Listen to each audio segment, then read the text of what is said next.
We are live right now. What is going on, everybody, and welcome back to the VR link. Just, I'll have to have a quick look at the connection because we have dropped 20% of our frames already, and that is only climbing. So we might need to do a restart. We'll see if it settles down at all. But it's flashing red all over the place, and I've got no idea why. So, welcome to the VR Link. This is your weekly Sunday VR chat show that gives you and us a chance to discuss some of the virtual reality news and games releases all in one almighty chunk. You can also listen again to the VR Link on Spotify and Anchor as a podcast. I would also like to thank the amazing patrons of the channel and channel members, who we have a few more this week, whose names are listed below. And if you're looking for ways to support the channel, please check out the links in the description. And also, while you're there, please check out the community Discord. There is some fantastic people in there that are always chucking out news, some of the latest gossip, and helping each other as well, which is pretty cool. And that's on any headset. So yeah, another thing you can do is leave us questions or discussion points that we'd like brought up in next week's show. And that now brings me to introducing our co-host. We've got Nat from 7 Degrees of Gaming. Hi guys. Excellent stuff. We've also got Salsa Ketchup from Salsa Ketchup VR. Hello, people. And then last but not least, Lincoln Clay 670 from... No, the other way around. Lincoln Clay from Lincoln Clay 670.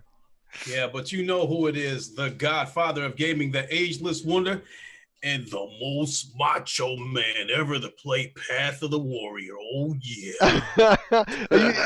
You were actually doing Macho Man from WWF, so I'm really pleased with that. Excellent stuff. How is everyone doing in the chat? Thank you for joining. I hope you're doing really well. Hopefully the stream's okay for you guys. Thanks for joining us, man. We've got 23 of you watching. Thank you ever so much. Thank you for ringing that bell. I know we don't have like a live event feed. I might look at changing that. If anyone's on Facebook or Twitch, I might start bringing the show purely to YouTube, and then I can actually put up a live event window for anyone to jump in through the day, which would be pretty cool. Thank you very much, JD. Okay, so let's go over what we've been playing this week, and I'm going to start with Lincoln Clay. If you don't mind, sir, sharing what you've been playing this week, and please let us know in the chat what you've been playing. Sure. Hello, Cindy. Let me see here. I've been playing Path of the Warrior the last couple of days. As normal, I have not had a chance to play the 360 of the Beat Saber. I know that's the subject that we're going to talk about today. Yeah. But I do play that like once, twice a week to get my cardio in, and other than that, I've been exploring social apps with the Oculus Quest because I watched the Game Awards in VR, and that was an amazing experience. So I implore people to check out the social experiences on your VR headsets using the next VR app. And if you have the Quest, the Oculus Venues app, where you can check out events in VR, it's pretty cool. They are pretty cool, aren't they? But sorry, did you say you watched the basketball game? That's coming up tonight, 6 p.m. Eastern. There's actually two games coming up tonight. I think one at 6 p.m. and another one at 8:30 p.m. I believe both of them are free NBA games that you can watch in VR. And I remember you saying, man, this is one of the things you was most excited about. Yeah. You know, doing that stuff, because when OC6 was happening and stuff, I remember jumping in and watching John Carmack talking on stage. And there's something quite amazing about being with a group of other people, isn't there? Do you know what I'm saying? Like, yeah, it's weird, and you can like swap seats around and stuff, and yeah, it's really cool. And you'll have to let me know what that basketball game's like. I bet that's really good. That's exactly what it was like watching the Game Awards in VR, because it was almost like we had our own balcony section inside that theater, sitting there watching it with live people. So people were carrying on conversations, swapping seats, jumping up, dancing in the seats and everything while this was going on in VR, and then. Watching the awards in VR allowed us to see things that regular viewers didn't see. So it was quite the experience. Are they like on a forward-facing like 3D cameras or VR? You know, one not 360, 180. Are they like? Yeah, I think they had 180. I think they had 180-degree cameras placed in several locations within the theater, because there were scenes where you would see a camera going across the stage to give you that moving experience. But watching it in VR, I was able to look up into the rafters and actually see the camera sliding across the rafters. Oh, that sounds pretty slick. That sounds really cool. We got people in the chat actually asking what the time the games are going to be on at. So do you know that, Lincoln? The first game I believe is at 6 p.m., but I don't know if that's Eastern time or local time. So I would advise you to go to the Next VR app. It's called Next VR, and go to the NBA section of it, and you could probably get the exact time there. So Yeah, I just know Next that is it's also 6 available p.m. on PSVR as well, I believe. So, but you can also go use the Next VR app to watch a number of things in VR. Highlights from a WWE match, comedy shows, basketball games. You can catch all of it in VR. And when you see the basketball game in VR, you can see courtside angles, angles from directly under the rim or over the rim. So you can get a bird's eye view of slam dunks, all kinds of stuff. So if anyone's not been in Oculus venues, the actual the venue itself is VR, but everything else is like a massive wide flat screen, isn't it? That's pretty much how it looks, doesn't it? But you have different angles that sort of work to where you sit. Yeah. So they'll move the camera around the different angles. So like just like the Game Awards, I think they have 180-degree cameras in different locations within the stadium. All right. And how much does it cost for these to watch this basketball?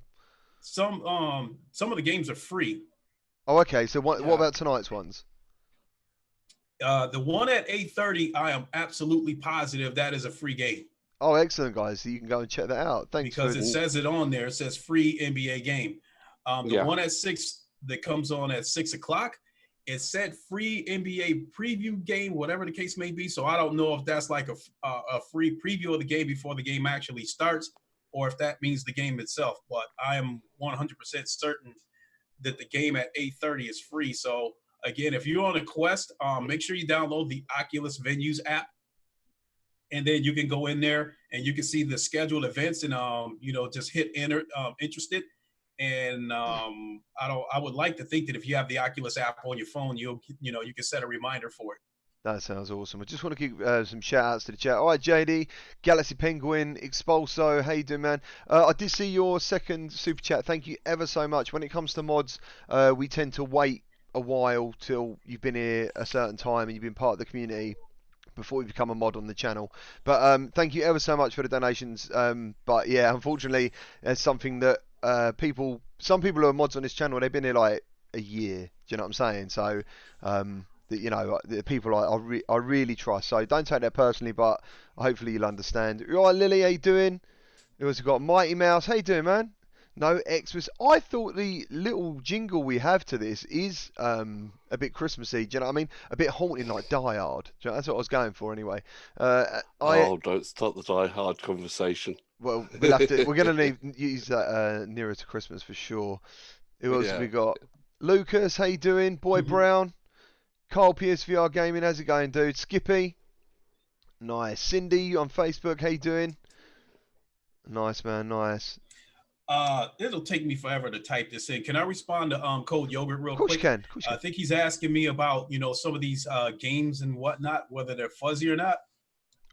What games are they, dude? Like the NBA games coming up tonight. Yeah. I will say that in the beginning, especially if you watched it through PlayStation VR, the basketball players look long, tall, and stretched, and you can see like some compression and blocks in there and that kind of stuff.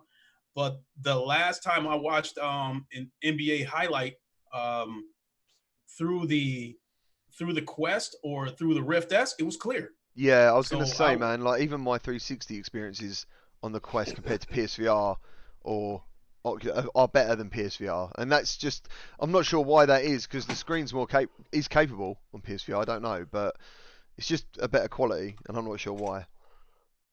I'm not sure why that is. But you got Cold Jogger Ham. How's it going, guys? Hello, Mick. DJ. Thanks for joining, guys. Really appreciate it. Poke Siri, how's it going? Excellent stuff. And he's put, dude, you got a Cold Yogurt. Nice. All right then, guys. So, next up, Salsa. What have you been playing this week, dude? I've been playing quite a few things. So, first, I'm trying to get my health side a bit back up, really. So, I've been looking at what workout games are out there. So, I've played Beat Saber, Audica, Downstream, Until You Fall, tried Vero Move, but couldn't get it to work quite right. So What was that one? Vero Move. Yeah. I've heard that it's name. a combination of sword fighting, boxing, and shooting, Right. all in rhythm stuff and done to be aerobic. It's made as a dedicated workout game, but I've had a couple of issues, so I'm going to contact the devs on that and try and see what's going on a little bit more, because I've yet to get a proper game out of it. Right. Okay. The other ones I've been looking at is Wave Circles and Dance Central. So this Okay. is obviously to get like my breathing back better. So you're doing try and physical get a bit of exercise. weight. You're doing physical VR games to get yourself. Yeah, Oh, excellent. exactly. That's a great thing. So we're looking at that to sort of like help my breathing get better first and get a little bit of weight loss to start the weight loss going off. That's awesome. With being a bit more physical. Yeah, man.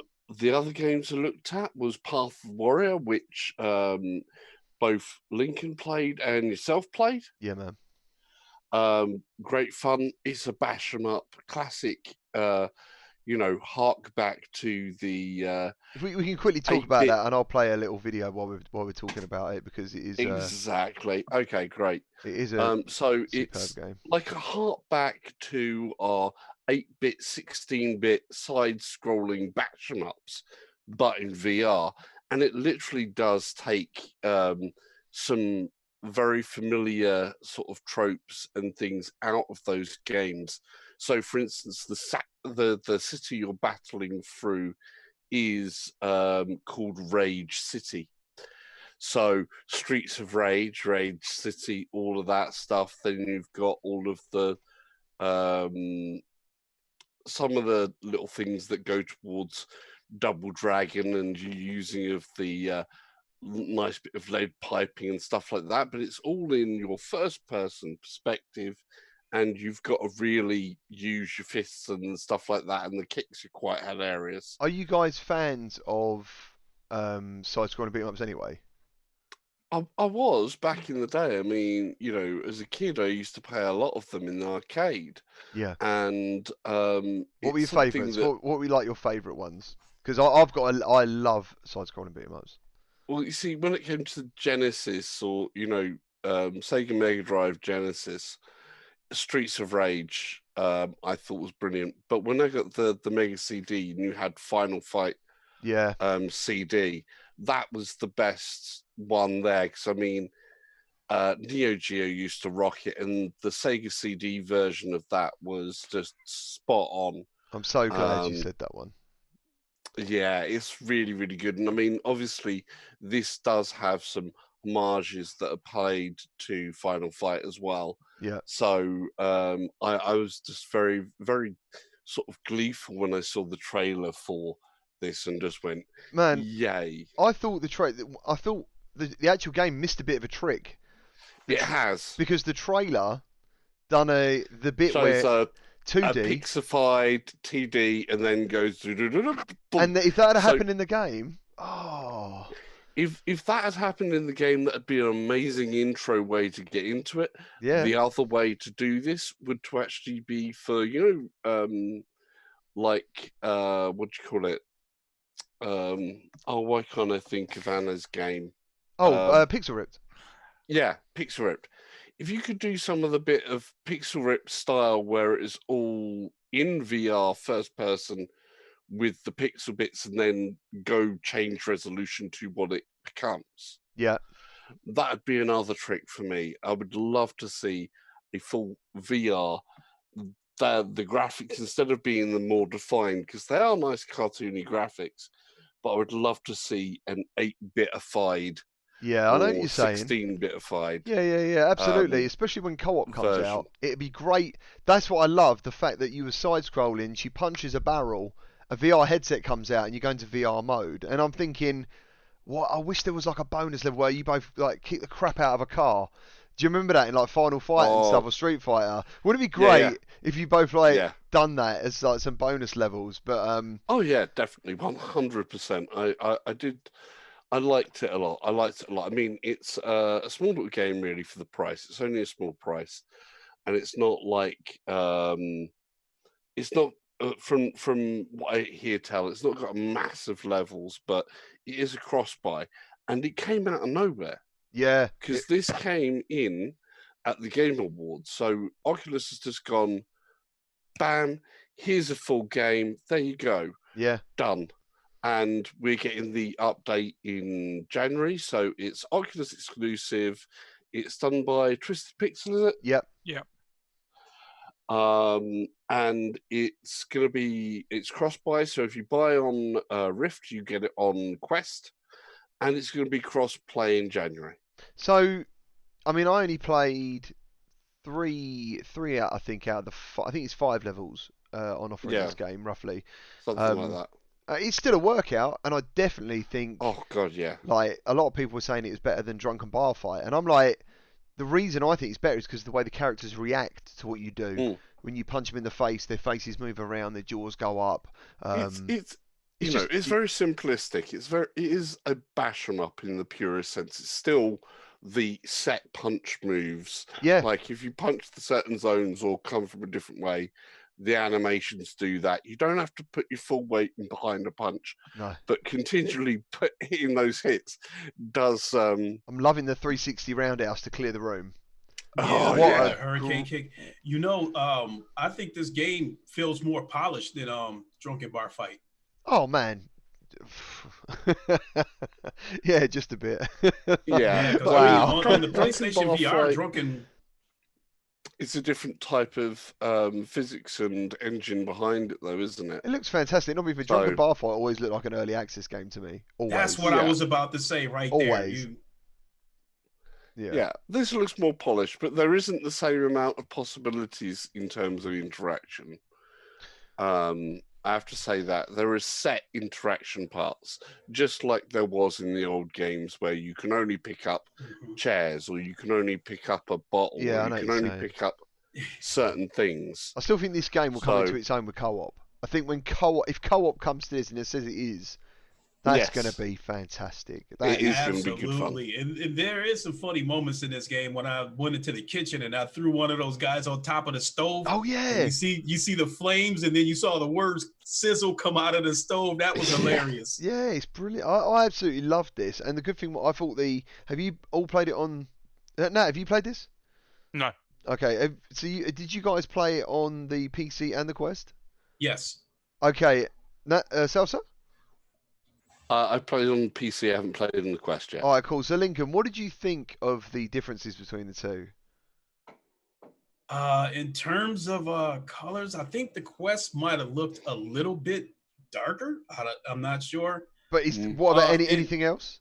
Like graphics at all? The Quest might have been slightly blurrier, but one thing to take into consideration is because of my situation, my eyes are different every morning when I wake up. Some mornings things are blurry, some things are a little bit more clear.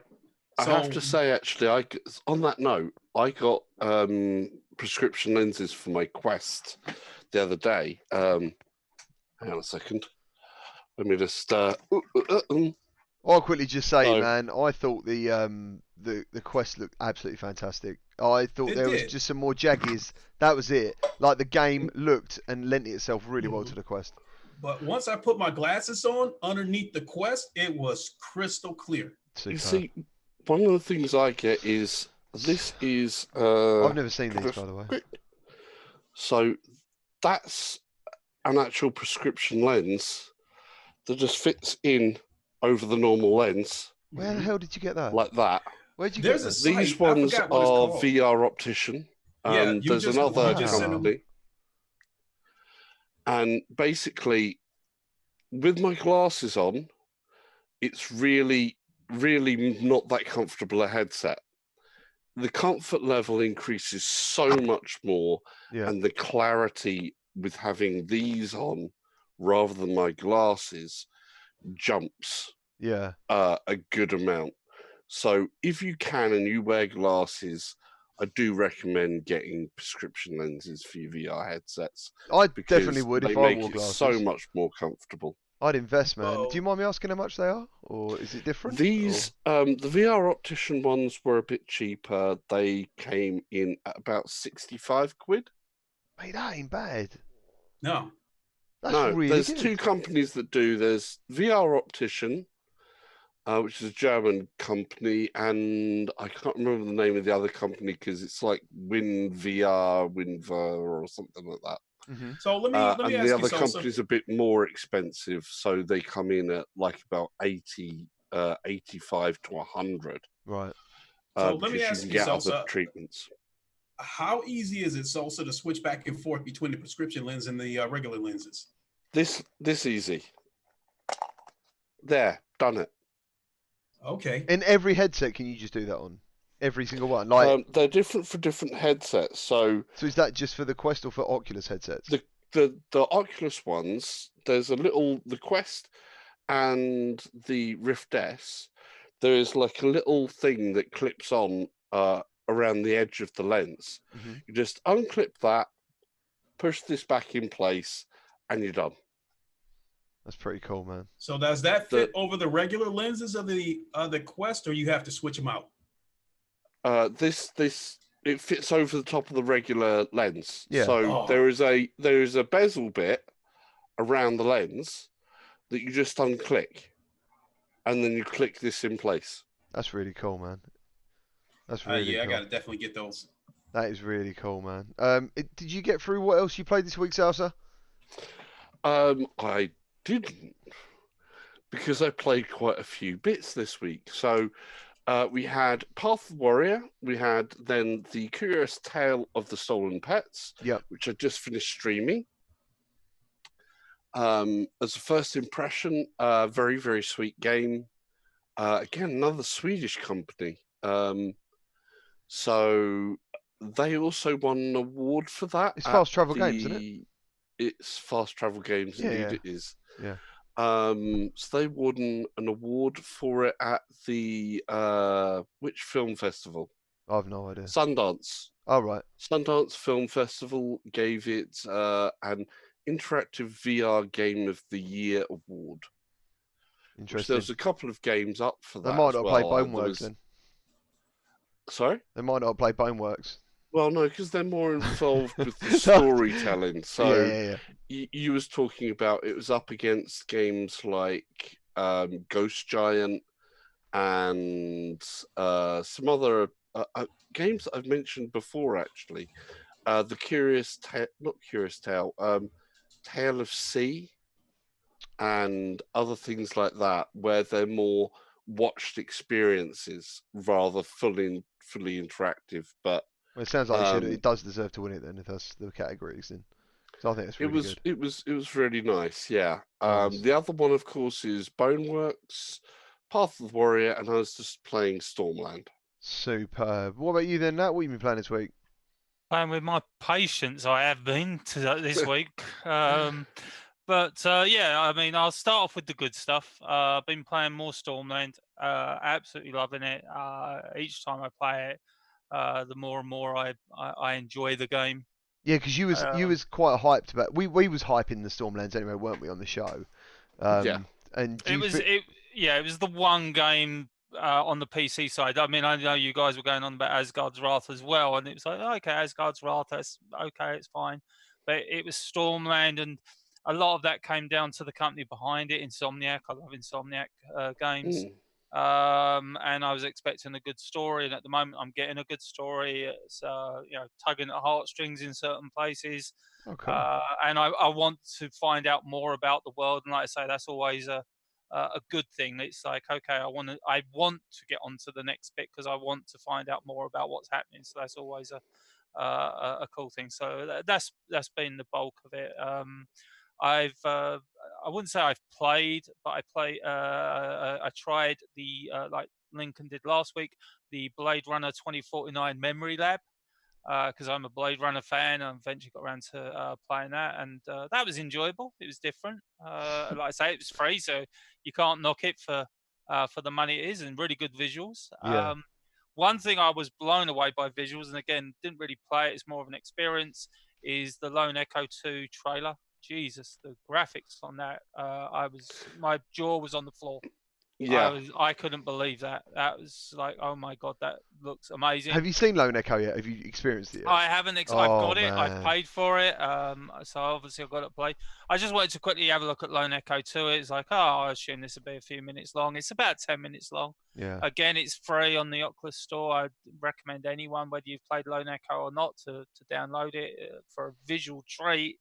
Especially I don't know what the name of the lady in the game is, but it's one of the most real characters I've ever seen in VR by a country mile. Mate, she's so real that when I was the robot, I flew off and I accidentally touched her breasts, and I apologise. on live streaming, I flew over and I was thinking I can't stop. Squawk. Straight. I was like, I'm so sorry. Do you know what I mean? Like, yeah, it's just. Well, she's aware of that stuff, because one of the biggest reasons why I was laughing because I accidentally touched her bottom and she knocked my hand out of the way. Really? I think I touched her bottom as well. Like if you try to touch her face or her, she didn't knock my hand out of the way or something like that. Yeah, she'll grab your hand and move it out of the way. Nice. But 7 Degrees, if you like that trailer, then I think you're gonna love this game, because the graphics are about the same. Oh, it's a great story, so I think you're really going to enjoy this game. And give yourself a good couple of hours to really soak it in, because it's not saying you actually want to rush, really. It's saying you just want to enjoy. Do you know what I mean? It's what I'm doing with Stormland. I'm not trying to rush through it. I'm just, I'm enjoying because the world is actually really interesting. Yeah, everything moves as well, isn't it? Everything's alive, sort of thing. I mean, there's a couple of nitpicks I've got. We talked about it before the show started, and obviously one you guys have addressed. Like, I was complaining there was no map, and it was kind of frustrating. I said, well, okay, well, you get a map later on. It's like, okay, fair enough. And the other one again is something that you're saying gets addressed, which is the ammo count on weapons seems to just expire so quick. There's been quite a few times I've ended up with no ammo. Yeah. And had a couple of enemies on me. So, but yeah, like I say, I'm kind of nitpicking on those. Like I say, my patience though has been sorely tested this week because obviously we're going to talk about the hand tracking with the Oculus Quest version 12 update. But the issue that I had is I was trying to play a game on Tuesday, which I'll mention in a second.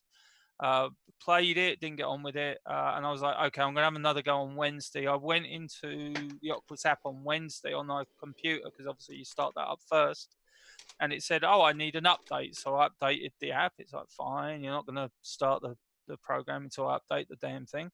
And I updated it, and then it turned around to me and said, now you need to update your headset. Yeah. And I tried everything. I literally looked on to try and force it, because obviously you are meant to have a manual update option. And to be honest, if you go into it, the circle just goes round and round and round. Yeah. This shows you how bad it got. I factory reset my Oculus Quest headset, because somebody online said that you could actually factory reset it and that would actually force it. That didn't work, so I literally deleted everything on my Oculus Quest. That's all you save games headset. as well. Yeah, exactly. Yeah. So that was really frustrating, and I think it must have updated. I felt ill on Friday, so I didn't play anything Friday. So I'm assuming it updated either Friday night or Saturday morning, because when I checked on Saturday morning, I noticed that it had actually updated to the version 12 software. But yeah, I was unable to play any Oculus Rift games on Wednesday and Thursday, which was frustrating. That is actually really quite poor, because what they've done is that some people out there like yourself have genuinely bought a PC to use the Quest, and admittedly I guess they're covering themselves because it's still a beta. Yeah, I guess they could go, it's still a beta, guys, do you know what I mean? Like, you've opted into a beta pretty much, so that's their arse covering, I guess. But for 2 days potentially, you couldn't play PC VR, for an example, you know. And well, the thing is, I don't see that as a beta issue. That I just see as incompetence. I don't even understand the randomness of it. It's completely random. It's not even based by country, region. Yeah, because I saw people saying, "Oh, I've been updated to version 12." Like, on like I checked the date and it was like Monday of the week, and it was like, well, I had people in my So that, Discord, man, on Tuesday. Quite a few of them, and I'm like, bloody hell, when did I get mine? It must have been Thursday. So we'll do your Doctor Who thing, then we'll talk about. so the first, so like I say, I've also had 2 games, and people do sometimes like my rant videos. So I'll do the first one, Doctor Who: The Edge of Time on PlayStation VR, which I played this morning. I thought I would wait because one of the issues I do have is sometimes when I finish work, I'm very, very tired, and sometimes I lose patience really, really quickly when I'm Right. playing a game in the evening. So I thought, you know what, I'll either play it Saturday or I'll play it Sunday. So I played it this morning. Now, I've had Polish Paul reply to a tweet that I put out because I did not have an enjoyable experience. And he said, Doctor Who is good. You didn't like it because you couldn't. You got angry because you couldn't do a puzzle. Now I replied to Paul saying I got angry before I even got to the puzzle. By the time I got to the puzzle, I rage quit. Right. What I, puzzle was it? Was it in the caves? yeah, the bit where I started getting really angry, very very quickly was actually in the TARDIS. When you go into the TARDIS and you got to move the thing, move the things in a certain order, Oh and yeah. you're pressing the button to sort of turn Yeah. it, and nothing works. I had that happen to me on live And I was stream. getting so angry. It's like I know what you want me to do. You're not letting me do it. Yeah. I know you want me to turn this way. You turn I this way. don't think it works like hands, does it?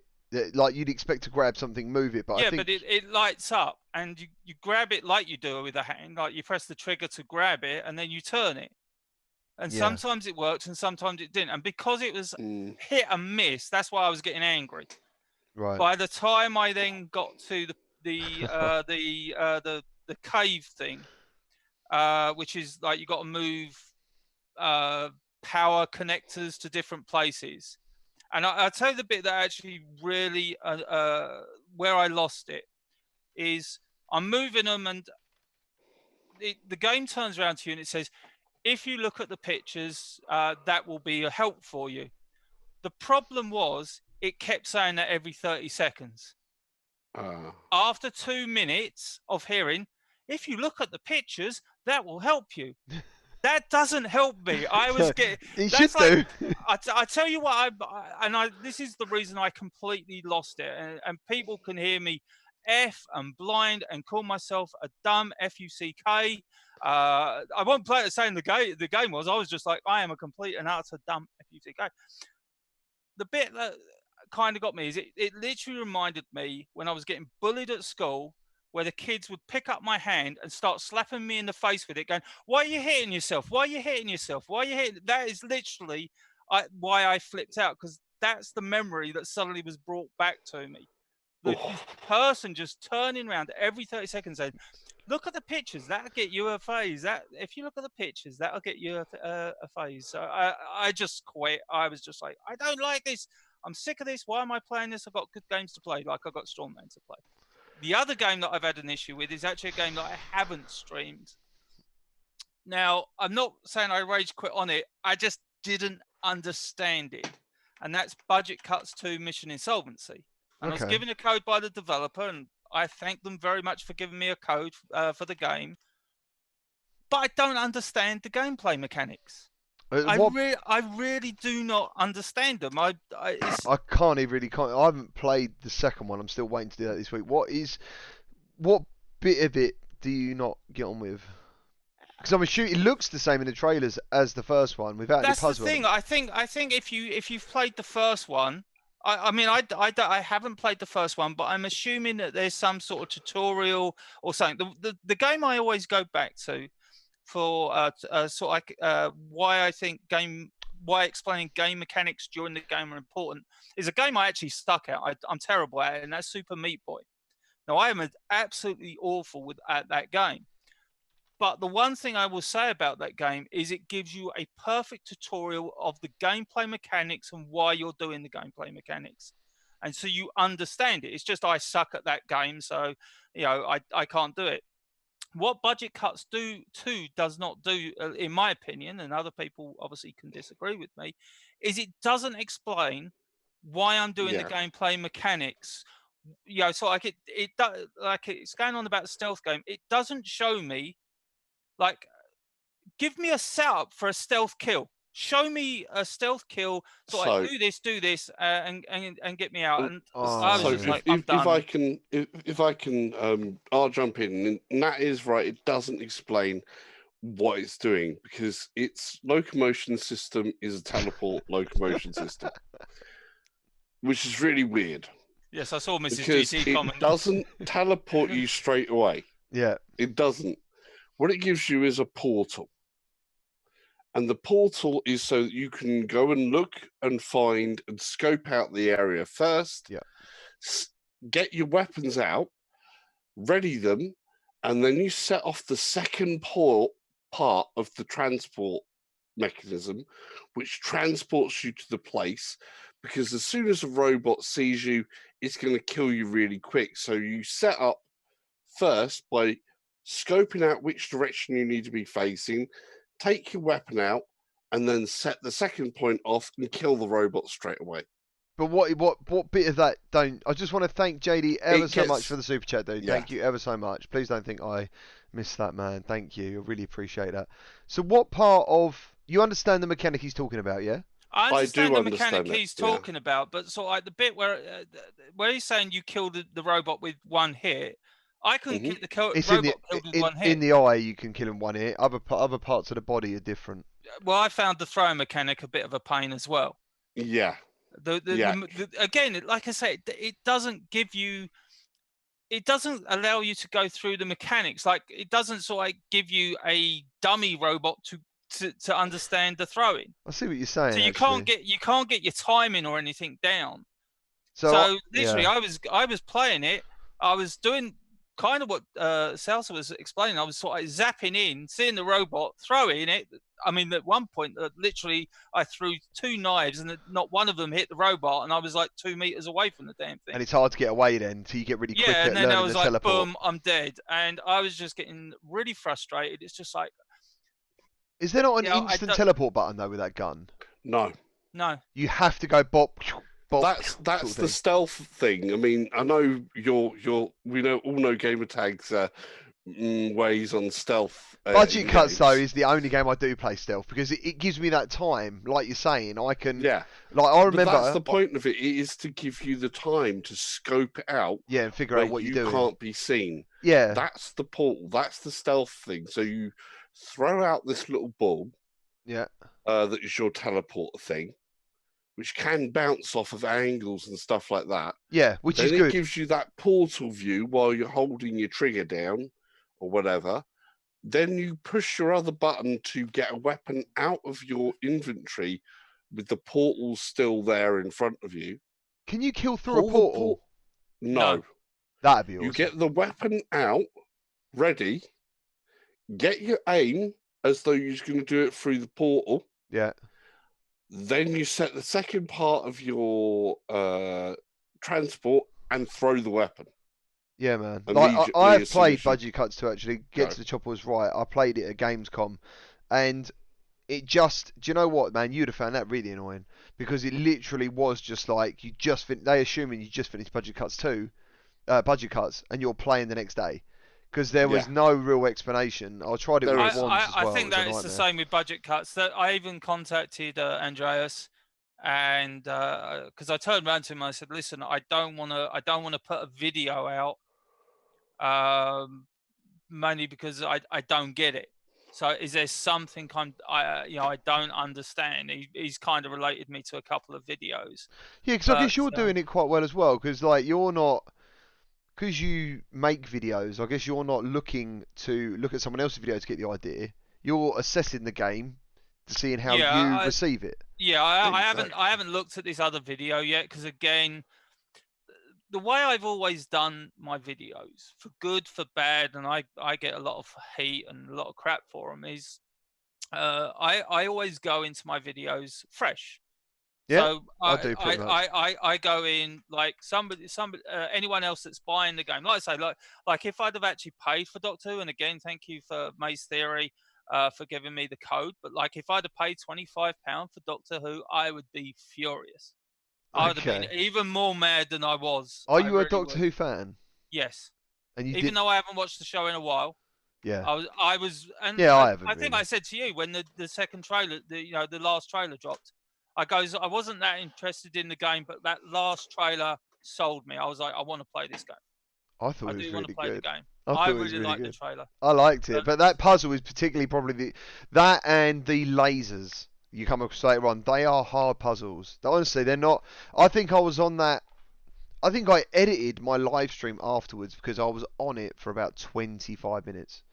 That Ooh. cave puzzle. It wasn't easy. It was like, I'm sorry guys, but I've got to get through it. I've got to figure it out. We got to figure it out. We got to get this done. And yeah, yeah, man. see, I was at the point where it was just like, you know what? I'm not having fun. Yeah. I'm not enjoying this. I am so angry and peed off, and I've got a ton of really cool, really fun games that I'm going to enjoy playing. So why am I going to spend Yeah, that's it. any more time Yeah. playing this game that I'm not enjoying? When I can, Yeah. like I can go and play Stormlands. I'm really enjoying that. Yeah, and So why? that's your thing, man. That's what you should do, I guess. Do you So know I what I was mean? done that, and like I say, I did one of the things. So I'll give budget cuts another try. But yeah, it's got, like I say, it doesn't explain itself well. There's bits where it kind of explains itself, but I don't think it's got a good tutorial. I think from what I can tell, a bit like what you were saying, GT, they've assumed you've played Budget Cuts 1. I think I so. know they've By said what you're saying, it sounds like that, yeah. from everything I can tell, and I even asked Andreas that. I was like, did I need to play Budget Cuts 1? Has Budget Cuts 1 got the explanation of the gameplay mechanics that you want me to use? I think once you, as far as I was concerned in budget cuts, once I understood how it wanted me to move around in the world, it was up to me how I played the game. Yeah, but I don't think it explains well how you move around the world. Oh, okay, right, okay. That's the bit, because like I was doing what Salsa was saying, I was jumping in front of the robot, throwing the weapon. Yeah. I mean, there was actually one point after I think I died like 10 times. I was just like, oh god. I was like, I'm just gonna stab the guy. I ain't gonna throw the goddamn knife. And that didn't even work. Oh, Yeah, right. I was like, bang, I'm stabbing you, and nothing was working. So it was just like, I think it has listen, if you've bought Budget Cuts 1, I think you're going to really enjoy Budget Cuts 2. I think if you haven't played or got Budget Cuts 1, you're going to get frustrated. If you can get past that frustration level, Yeah. fine. But I'm at a point now where it's like, I'm 49 years old. I ain't got too many years left on this planet. Do I really want to waste, half hour trying to figure out a game when I can just go and play something else that I know how to play? Yeah. I mean, I think as far as I know, budget cuts 2 is going to be worth your time. It's supposed to be a very good game. It is supposed to be a very good game in places. So, I mean, I'm really looking forward to jumping into that.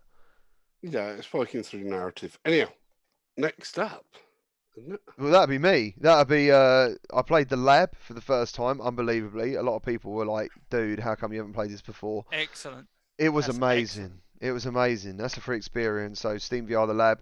Then I checked out Boneworks, and to be honest, that has pretty much been in my mind ever since I first started playing it. I absolutely love it. Checked out Touring Carts on PlayStation VR. That was really cool. I was really pleased actually. I thought Touring Carts really lent itself well to the PlayStation VR. Lincoln, you played that as well. What did you think of Touring Carts? Uh, I think it was pretty good. Honestly speaking, it's not as clear as PC, but it still looks good. Yeah, it's not as clear as PC. Yeah.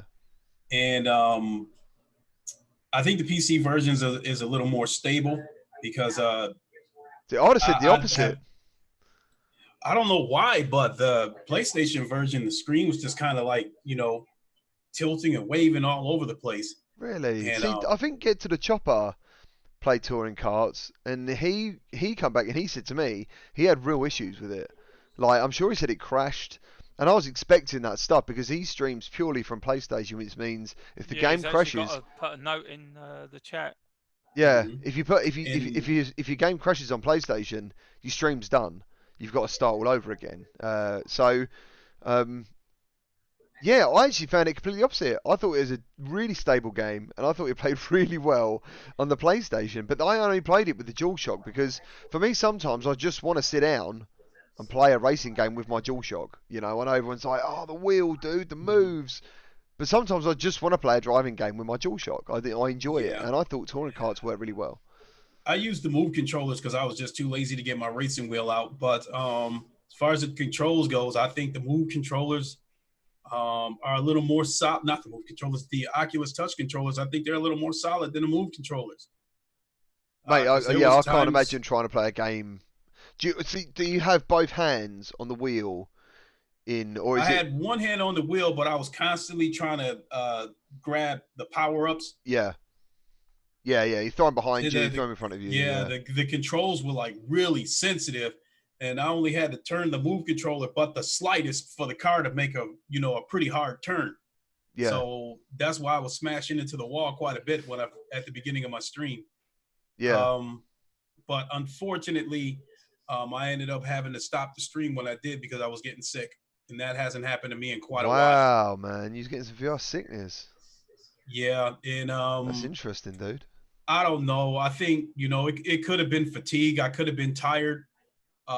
Probably hadn't eaten anything in a while, and it was kind of late when I did that stream. I think it might have been I want to say maybe 11 o'clock Yeah, my time. yeah. It was So late because it was I was really early shocked for to me. see you in the comments because I'm like, it's got to be about 5 in the morning over there Yeah, where you were I at. don't sleep very well. I'm like, my brain's always going. So that's weird. I'm just looking to get to the choppers comments. Thank you everyone for being here. Thank you for being part of the chat. We are always aware of people's comments. One of the things he said is it doesn't seem like there's a campaign or any reason like to play it, I guess, apart from racing and getting trophies kind of thing. And that's weird, like to me, because when I played Deathlap, I didn't feel any reason to play that after the first 30 minutes. And yet, touring carts, I'm a real chaser of getting gold medals or getting to gold trophies. Like in Mario Kart, you got to come first in every single lap, I think, in every single race to get the gold. And it's hard, like, because Mario Kart, if you're in the lead, man, the odds go against you. Without a doubt, he's not. I don't care what anyone says. Those power ups are not random. Yeah, I mean, you don't get a bullet bill in first. So like, touring carts for me, I liked that side of it. I could keep playing those. I just had a really great time with it. It just shows how different everyone is. I keep on coming back to the PC version again and again, actually, of touring carts and seeing how they're progressing because they are making slow progression. I still feel like touring carts still feels like it's early access. There's still rough edges there, Yeah, but there's a ton of content and it's made as a multiplayer. It's straight up made for a multiplayer. It's made for massively cross-play multiplayer. That's what the game is aiming at.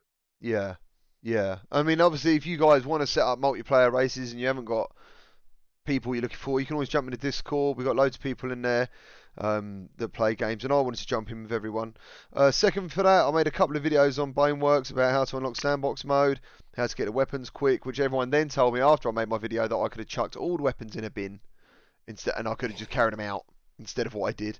So that was quite cool. Path of the Warrior, I had a nightmare with that. If you're on Quest and you're a content provider, currently you cannot capture audio on Path of the Warrior. It comes out all muffled or it doesn't work at all. I was trying to live stream with it and it was just like it was awful. And then White noise when I watched it. white noise, yeah, man, it was awful, and everyone stuck with me, so thank you very much. Then I checked out Beat Saber 360, which we are going to talk about a little bit later on, even though we've been going nearly an hour already. And then affected the manner I played today because I was just really desperate to play it, and we had a key to give away on the Discord. So we are now going to jump into talking about the Oculus Quest hand tracking. But first of all, I wanted to talk about how to get the update going because it's one of the questions I keep getting. I still think there's people out there who haven't got it, or they're still waiting because I'm still getting some comments. I think even today, someone was like, "Dude, how do I get this update?" So I've done a little video of my headset. So let me sort that out because I've covered Lincoln's beautiful pistol whip killing face. It's basically what you want to do is head into your about section, and then you'll see it. It says basically version 12. Above it is the update, and that's where you check for the update, the software update. And then in experimental features, it says hand tracking there. If you haven't got this, right, I'm leaving this running for a second. What you need to do is make sure your Oculus Quest is plugged in. Most of it, as far as how I understand it, it needs to be on Wi-Fi. It needs to be plugged in. Don't turn it off. Leave it in sleep mode.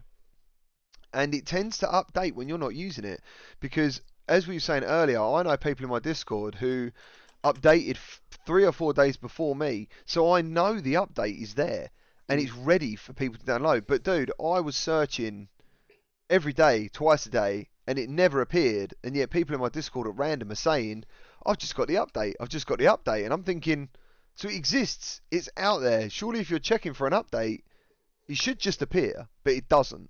So I think most people I talk to, the Quest updates just when you're not using it. So yeah, always be sure to have it plugged in. Obviously make sure it's connected to the internet and in sleep mode, not turned off. And it should happen. And hopefully everyone's got it by now, because like, Nat, have you got yours?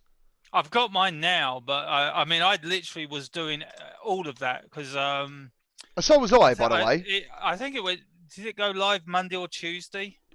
It should have been Monday, I think they announced it. I think Monday got announced. And yeah, I literally followed Upload VR's guide, and Upload VR said exactly the same thing as you. The only thing they added to it is make sure the Oculus Quest was on a flat surface.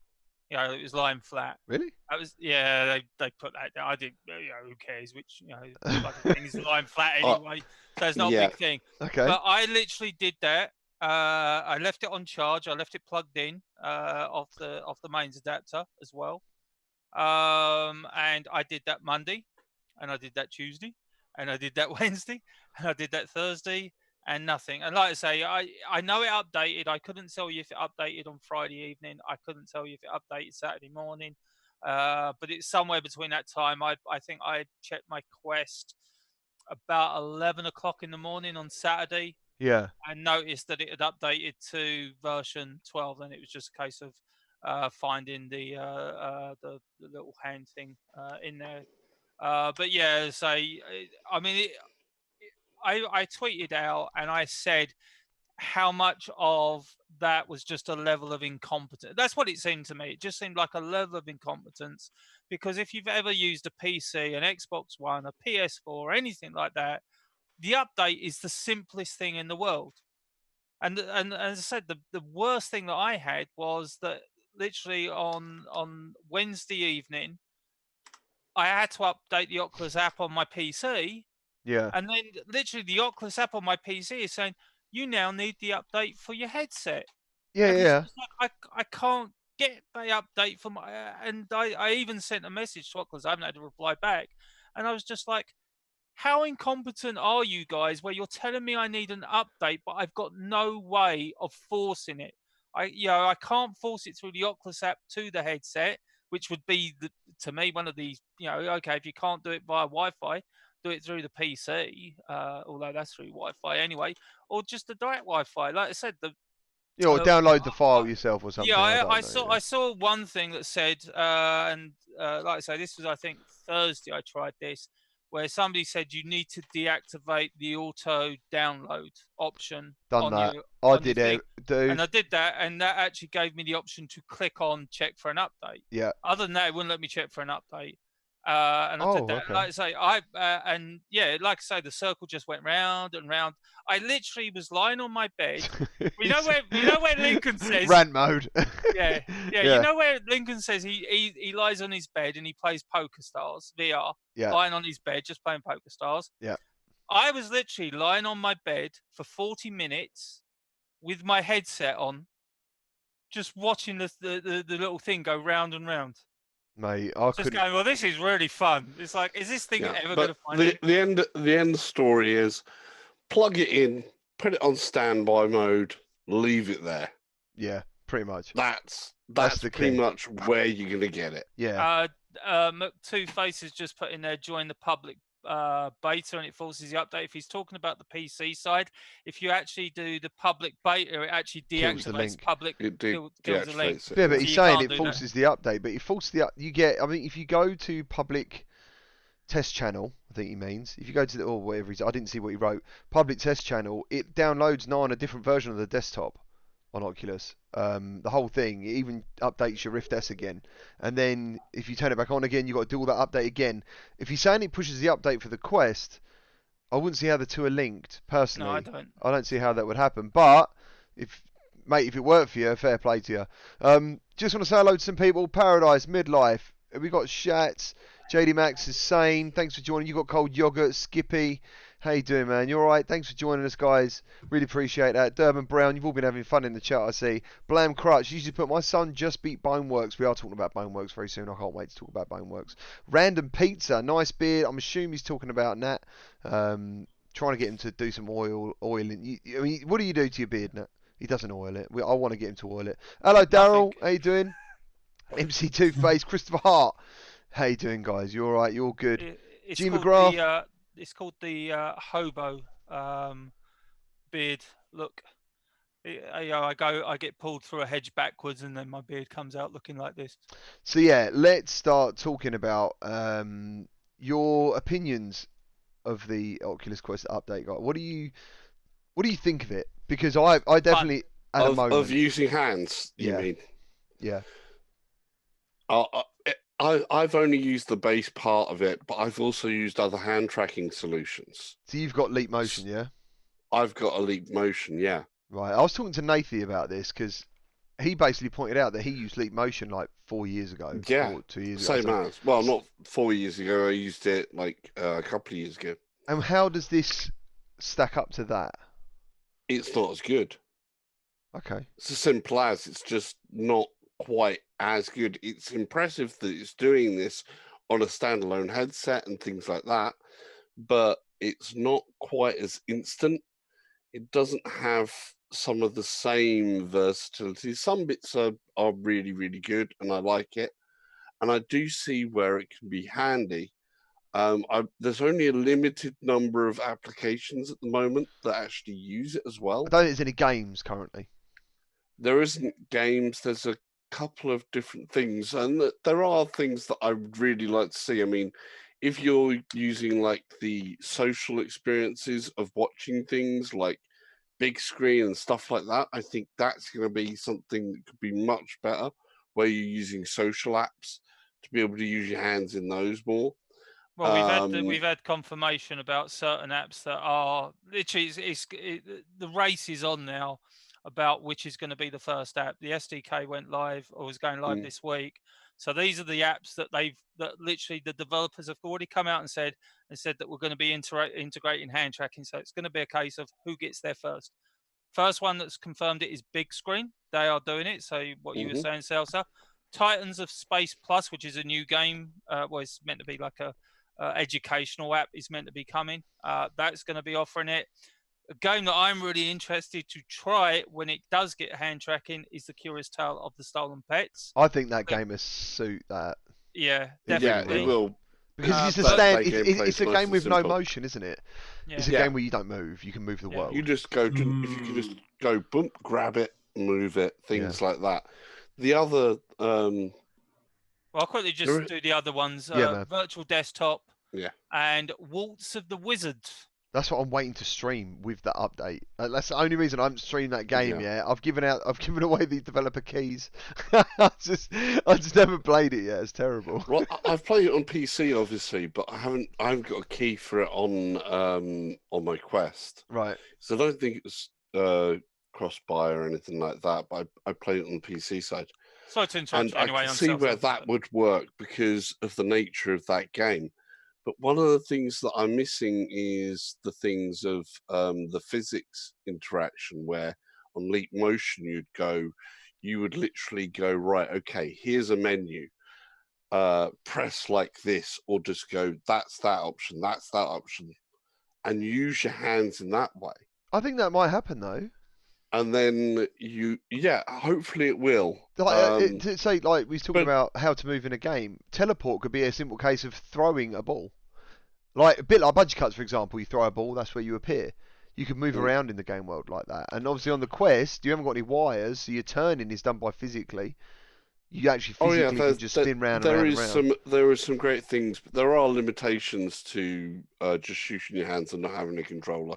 And I was really pleased when I was watching you as a guest, be a guest on someone else's show Oh, rendered reality. yesterday.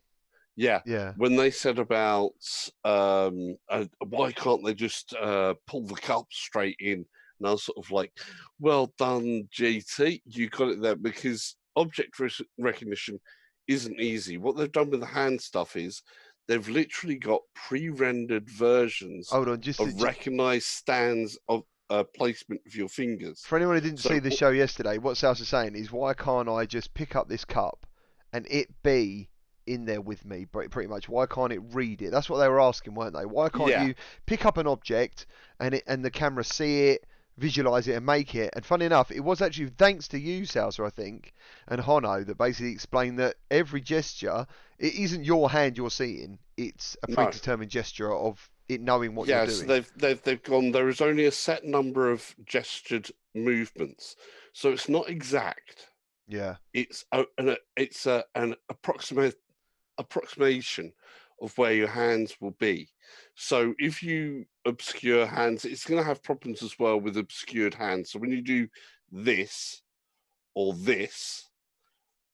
that, things like that with your hands, it's going to have issues. I'm trying to think though, like would that? But so right, so the animation to that. But I'm pretty sure I saw on Reddit the other day that someone had a finger missing, or something. Yeah, no, somebody had a finger missing, and obviously it shows them with a complete finger because the Oh, the it did. models, I didn't know if he showed them with their finger or without the no, finger. doesn't miss the finger if the finger's not there. So it will assume that depending on the angle of the hand, it will fill in the finger. So if Got it, this it's say was the finger they're missing, and they do an angle where it's like that, it Yeah. will assume the finger's there. And Right. will go to where a finger would naturally tend to go with whatever they've done in the animations. Yeah. I mean, let's be honest. This thing can do this on a mobile that's chipset is amazing. It's unbelievable. impressive. Yeah. It's I impressive. mean, also, I don't think it's going to be coming to the Rift. I don't think they're going to bring it to the Rift. Oh, to the Rift S. Rift S? Yeah. Well, the thing is, that's the thing, because it could be done to the Rift S, but it can't be done to CV1. Exactly. It splits the Rift. So it doesn't split the Oculus Quest market Nope. or user base at all. Mhm. But if they bring it to the Rift, it does split the user base. Yes, So it would. I think that's actually most probably the one reason why they wouldn't bring it to the Rift. It's also a difference in how the camera layout works. So the camera layout for the Quest is a different camera layout. So their object rendering, their object recognition routines would be different for the Quest than what they're, it'd just be different from the Quest. They'd have to redo all of the work for the different triangulation for the different cameras that are on the Rift S. And that's another side of it. Another thing is So- as well, you can use the hand tracking as a way to interact with browser games because it thinks it's a mouse. So I've been watching. Yes. I had to go on Flappy Bird earlier. I was terrible at it, but I think the reason I must have been really bad at it was I think what you need to do is get it into like a full screen instead of like having it as a window in a window.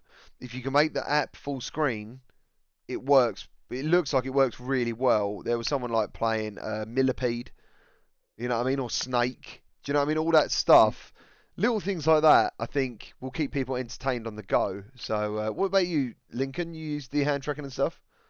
Yeah, I did. And, yeah, it had its moments where the tracking was suspect, but I took it with a grain of salt because just like they did Yeah. when they fixed the tracking with the Rift S, I know this is going to get better. Yeah. And I'll probably get a little more exciting about it when we start getting support for games, because the Path of the Warrior that we just got this weekend, that's a game that I would love to see support hand tracking. Yeah.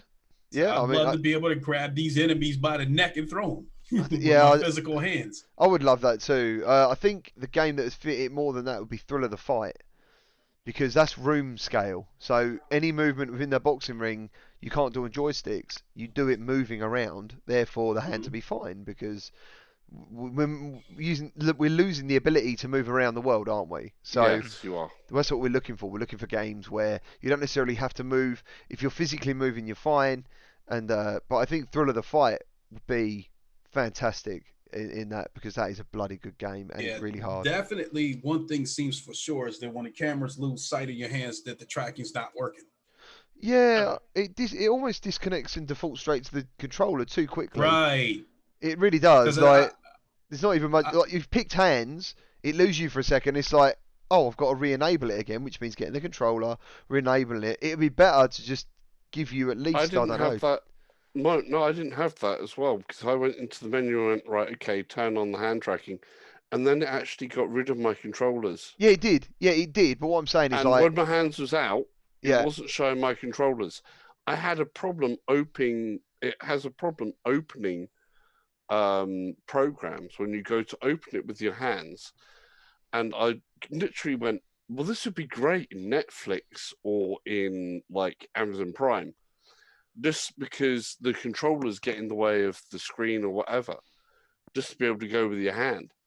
And I went Netflix, and it said, no, you can't do this with hand tracking only. You need the controller. So I went and picked up my controller and said, come on, turn on controller. And it's turned my controller on after a while and said, okay, continue. And it goes, no, sorry, can't do this. I had to turn the hand mode off. Yeah, that's right, because it's not compatible currently. But what was your impressions when you first got in there? Because I found it quite a weird, ghostly experience. It's not saying it meant more to me than just, oh, there's my hands. I was like, wow, that is really cool. I'd already done the wow moment before with Leap Motion. So what about you, Nat? I thought it was great. Yeah. I had a ton of fun. It's quite magical, moving the things and stuff. Like I say, I mean, to my mind, that this is being run on a mobile chipset is absolutely mind blowing. Yeah. I mean, to be honest, the Quest never fails to surprise me at the moment. That's whether it's a game, whether it's hand tracking. I haven't tried the voice tracking. There's meant to be like voice. I'm never a fan of the voice stuff. I'm not a big fan, but I haven't tried that yet. But like I say, I was having fun and sort of mucking around and opening web browsers and stuff like that. And again, it's one of those things you kind of look at. It kind of threw me a little. Again, gave me kind of a reminder that the first time I tried PlayStation VR, when I tried Battlezone. And again, it wasn't really the game Battlezone that caught my imagination. It was what the possibilities were. And so it's the same thing with this. It's just like, okay, that's a possibility. So, like Sal's is saying, to be able to go into Netflix without your controller, and okay, that just seems like a really cool feature. And I think once games come in again, because this is going to be really cool because it gives another, sort of like another arrow in the bow for, or another arrow in the quill for developers. So, for some people, I mean, I always go back, even though they kind of screwed it up, I always remember what Microsoft's idea behind the Kinect was. And it was a really good idea. It was just so poorly implemented. And I'm talking the Xbox 360 Kinect. And their whole point of view of doing the Kinect is there is a ton of people that don't understand controllers. Yeah. That's how the Wii excelled, wasn't it? Yeah. They just don't understand controllers. Where everyone understands how their hands work. Yeah. You put Granny in a headset with her hands. That's like iPhones. That's anything that's pretty innovative is something that works naturally. Like for someone's brain to go, I get this. I've never used it before, but I get it. I mean, the amount of kids you see using iPhones when they're little, like 2-year-olds, 1-year-olds, are like, done that. I'm in that. Swipe it. That's how things become successful. So I can't wait until I'll say this up front because obviously I don't think next week, but the week after we'll most probably be talking top 10s. Curious Tale of the Stolen Pets will make my top 10 list of VR. Why are we talking top 10s? Is it the last show before Christmas? Not next week. Well, next week is the last show before Christmas. The week after is the last show before the end of the year. So most probably the one before the end of the year, we'll most probably do a top 10. Yeah, on all platforms. Yeah. So Curious Tale of Stolen Pets will make my personal top 10 VR games of the year. Oh, I that's haven't cool. figured out a 9, 8, 9, 10 somewhere in that sort of region, because I just loved the story. But the thought of being able to play that with hands, Yeah. that's actually really excited Yeah, me. it They would have work confirmed really it's nice. happening as well, haven't they? Yeah, They've confirmed they it is have. coming. So Um, and also side quests, when you're going to get one of these crazy student guys who's going Mm. to figure something out, like that T for God game, which is just like, how the hell oh, did somebody that figure was that one amazing. out? That was amazing. You're going to have somebody that's going to figure out, okay, I can do this with hand tracking and hand controls, and we'll just be like, oh my god, that's such a simple idea, but it's so cool. And again, Yeah. it's that future option. So it's not about now. I understand exactly what South is saying. It's not perfect. I understand what Link is saying. Again, it's not perfect, but it's, let's see where we are in 3 months. Let's see where we are in 6 months. Let's see where we are in a year and what it's going. But again, it's just that another thing that allows developers to express their, Yeah, you know, creativeness. their Yeah. creative Yeah. juices. Exactly. Just to say, use going back on the game. So we just spoke about the Curious Tale of Stolen Pets. Well, other ones they've hinted at is going to be First Steps, I believe, is going to get it, which would be absolutely amazing, because I think that's one of the best Yeah. experiences you can do when you first get your Oculus headset. Is first contact. Well, there was Crow's just an interactive VR film, isn't it? Pretty much. Boggo, I think it's called. Personally, I've still not played that. Oh, the pet one. Yeah, I've still I not haven't played it. played it. No, Because it's aimed a little bit outside of our range. I think I still need But to check it petting a out. VR pet is like, it's like a VR Tamagotchi. Yeah, and I think that'll work really well. I think if that gets that, I'm gonna want to check that out. Is what I'm saying. Do you know what I mean? I think if the hand tracking comes to that, I'm gonna want to go and play that game. I just want to interrupt just for a second. Mick McLaughlin's got a question. I'm going to leave it to one of you three guys. He's started to get a black screen on his Rift S. What did you? As he start? He's saying started. So, as in it was working fine. Now it's not working fine. I would assume so. Okay. There is sometimes there is occasions with some of the Rift S where they will have a black screen for a couple of seconds. That happens now and again with certain things. Mate, apart from the obvious, unplug it, plug it all back in, try a different USB. I know one of them you're tied to the graphics card, aren't you? Yeah. Yeah.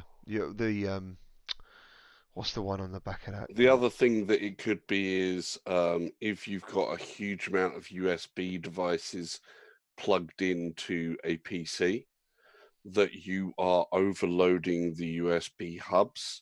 So you generally, with VR, uses up, well, the Rift S is actually different on that because it only uses one USB. But if you've got a lot of USB devices plugged in, try and limit the number of USB devices you've got plugged in. Will generally help. I got told, like, if you get a USB device, make sure it's separately powered. You don't want it powered by the PC. You actually want it, like, I bought one. I'll tell you what, I've only probably bloody touched some wood quick. I haven't had much issue with it since it's now powered by the mains. When it was powered by the PC, dude, the amount of disconnects I used to get and all that stuff. Definitely. If you're going to have a hub, make sure the hub is separately powered. Yeah, it makes loads of difference. It's very, very thing on that. So yeah, it's another thing there that if you have, say, a later graphics card as well, where they've got a VR link on there and they have a USB-C, you can actually get an adapter that turns that into a little hub. Yeah, man. And just use that as a dedicated one for your VR equipment. We'll have to get that sorted. Nat is Boy Brown. So he wants this discussed quickly. Okay. Should I wait until Oculus Link is out of beta before I get a VR PC? Nat's experiences are making me think. Wait, discuss please. So there's a couple of things here. So that means that Boy Brown isn't going to buy a PC VR headset. he's got a Quest now, which I know he has and he loves it, and he wants to use that as his PC VR headset. That's cool. Should he wait? No. Personally, I think jump in. I think it's absolutely amazing. I was testing it today. Unfortunately, I can't still get any audio for capturing, but it works completely fine within the headset. I think the Link is brilliant, personally. I would say jump in as well. Even though I've had issues, but that's the thing. It is a beta. Yeah. But you've got a range of games that will honestly blow your mind. Because like I say, Stormland's blown my mind. Hell, the friggin' trailer blew my mind. There is issues. There's no way getting around it.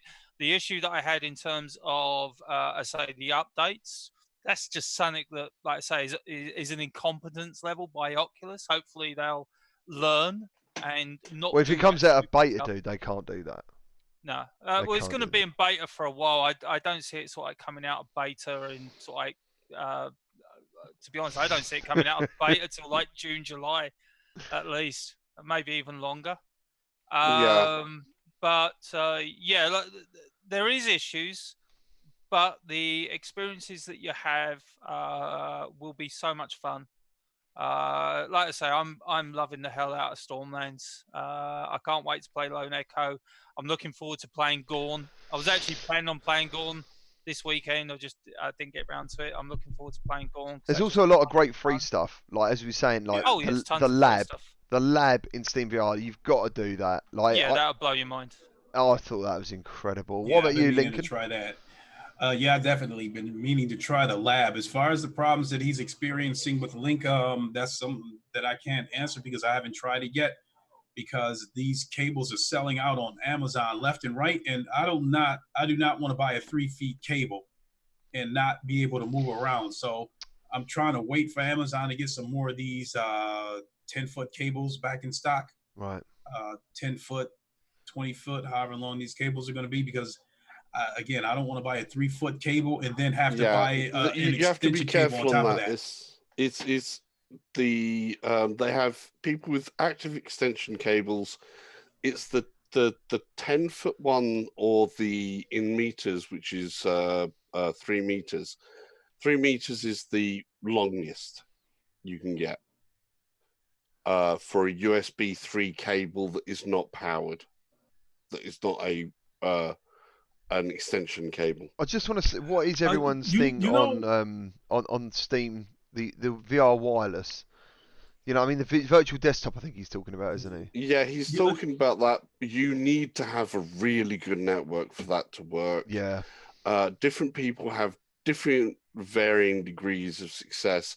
It's not as simple to set up in some ways. Because you have to make sure and you have to do all of the side quested things, the extra load parts, all of that part along with it. See, Zimtok, yeah, he swears by that. Like, he will literally play his quest in another part of the house from the PC. Yeah. He loves it. So when the link cable come out, he's got really good networking. Yeah. So when the link cable come out, a lot of people who are on this show actually come through and went, "What's the big deal? I've been using the Quest tetherless to my PC anyway. I don't like they're not that as far like Robert Dodge put. As far as he's concerned, you are tethering the Quest." That you're tethering the beast. Do you know what I mean? What's magic about the Quest is the fact it's untethered. But there is another side to that. I know Zim says it's great and it looks really great, but there is a side that the resolution you get through is actually slightly less than what you get with the link cable. I think the link. I honestly think, like today when I was testing it out, trying to get me audio through is not working because before the update came on the desktop, it basically showed up as a Rift S, the audio. So it was straight away just like recording PCVR, so simple. But ever since it hasn't happened. Visually, I went on it today, and honestly, within seconds, I'd forget I'm actually using the Quest. It is. It's like I'm in a Rift. It is superb. And I think the visuals actually have got a bit better this week from that recent update. I have a question. Maybe this is probably more in your department, Salsa. But my PC has a USB-C port. So would a cable this USB-C on both ends work as a link cable? Anything that is rated as USB 3.0 and above, that's the issue. It needs to be a USB 3 cable. It doesn't matter whether it is an older USB 3 that it's plugging into or a USB-C, because you can have USB 2 as USB-C and USB 2 C as USB 3 or 3.1. What's important is it's a USB 3. That's what's important. There you go. Okay, so, you know, Superb. there you go. So you just have to make sure it's USB 3, and then it that can answers be his used. question for him. So. Yeah, let's quickly. Who have we got in the Sort of. chat now? Who have we come across? We've got Fartist. How's it going? I mean, I think there is a general. You're on Steam. Okay, so it's the PC VR version, but I will have a go at Are we this going thing to in actually Pistol Whip. finish this on with the Boneworks thing? Yeah, we're gonna Because go. I know time is Yeah, ticking away. no worries. Viral Eye. Like loads of people were just saying how great the Quest is, and Yeah. it is amazing. I think what it's doing for virtuality, I've never seen so much interest in VR. And as I was saying on Render Reality the other day, there are dedicated Quest channels now that are basically saying Boneworks on Oculus Quest. It's not really. It's like it's the PC. They're just playing PC VR games, but that's Yes. what Oculus wanted. That is what they wanted. They wanted like loads of people to go, I want an Oculus Quest, and they want loads of people to go, now I need a PC, because of things like that are happening. Do you know what I mean? So yeah, and to be fair, man, it'd be so much easier for me to always stream PC games, but I like to try and stream the Quest versions of games because I believe that's why you bought a Quest. Like for me personally, I love the Link. Standalone. I think it's great, but I still think that mobility is the reason that I love it so much.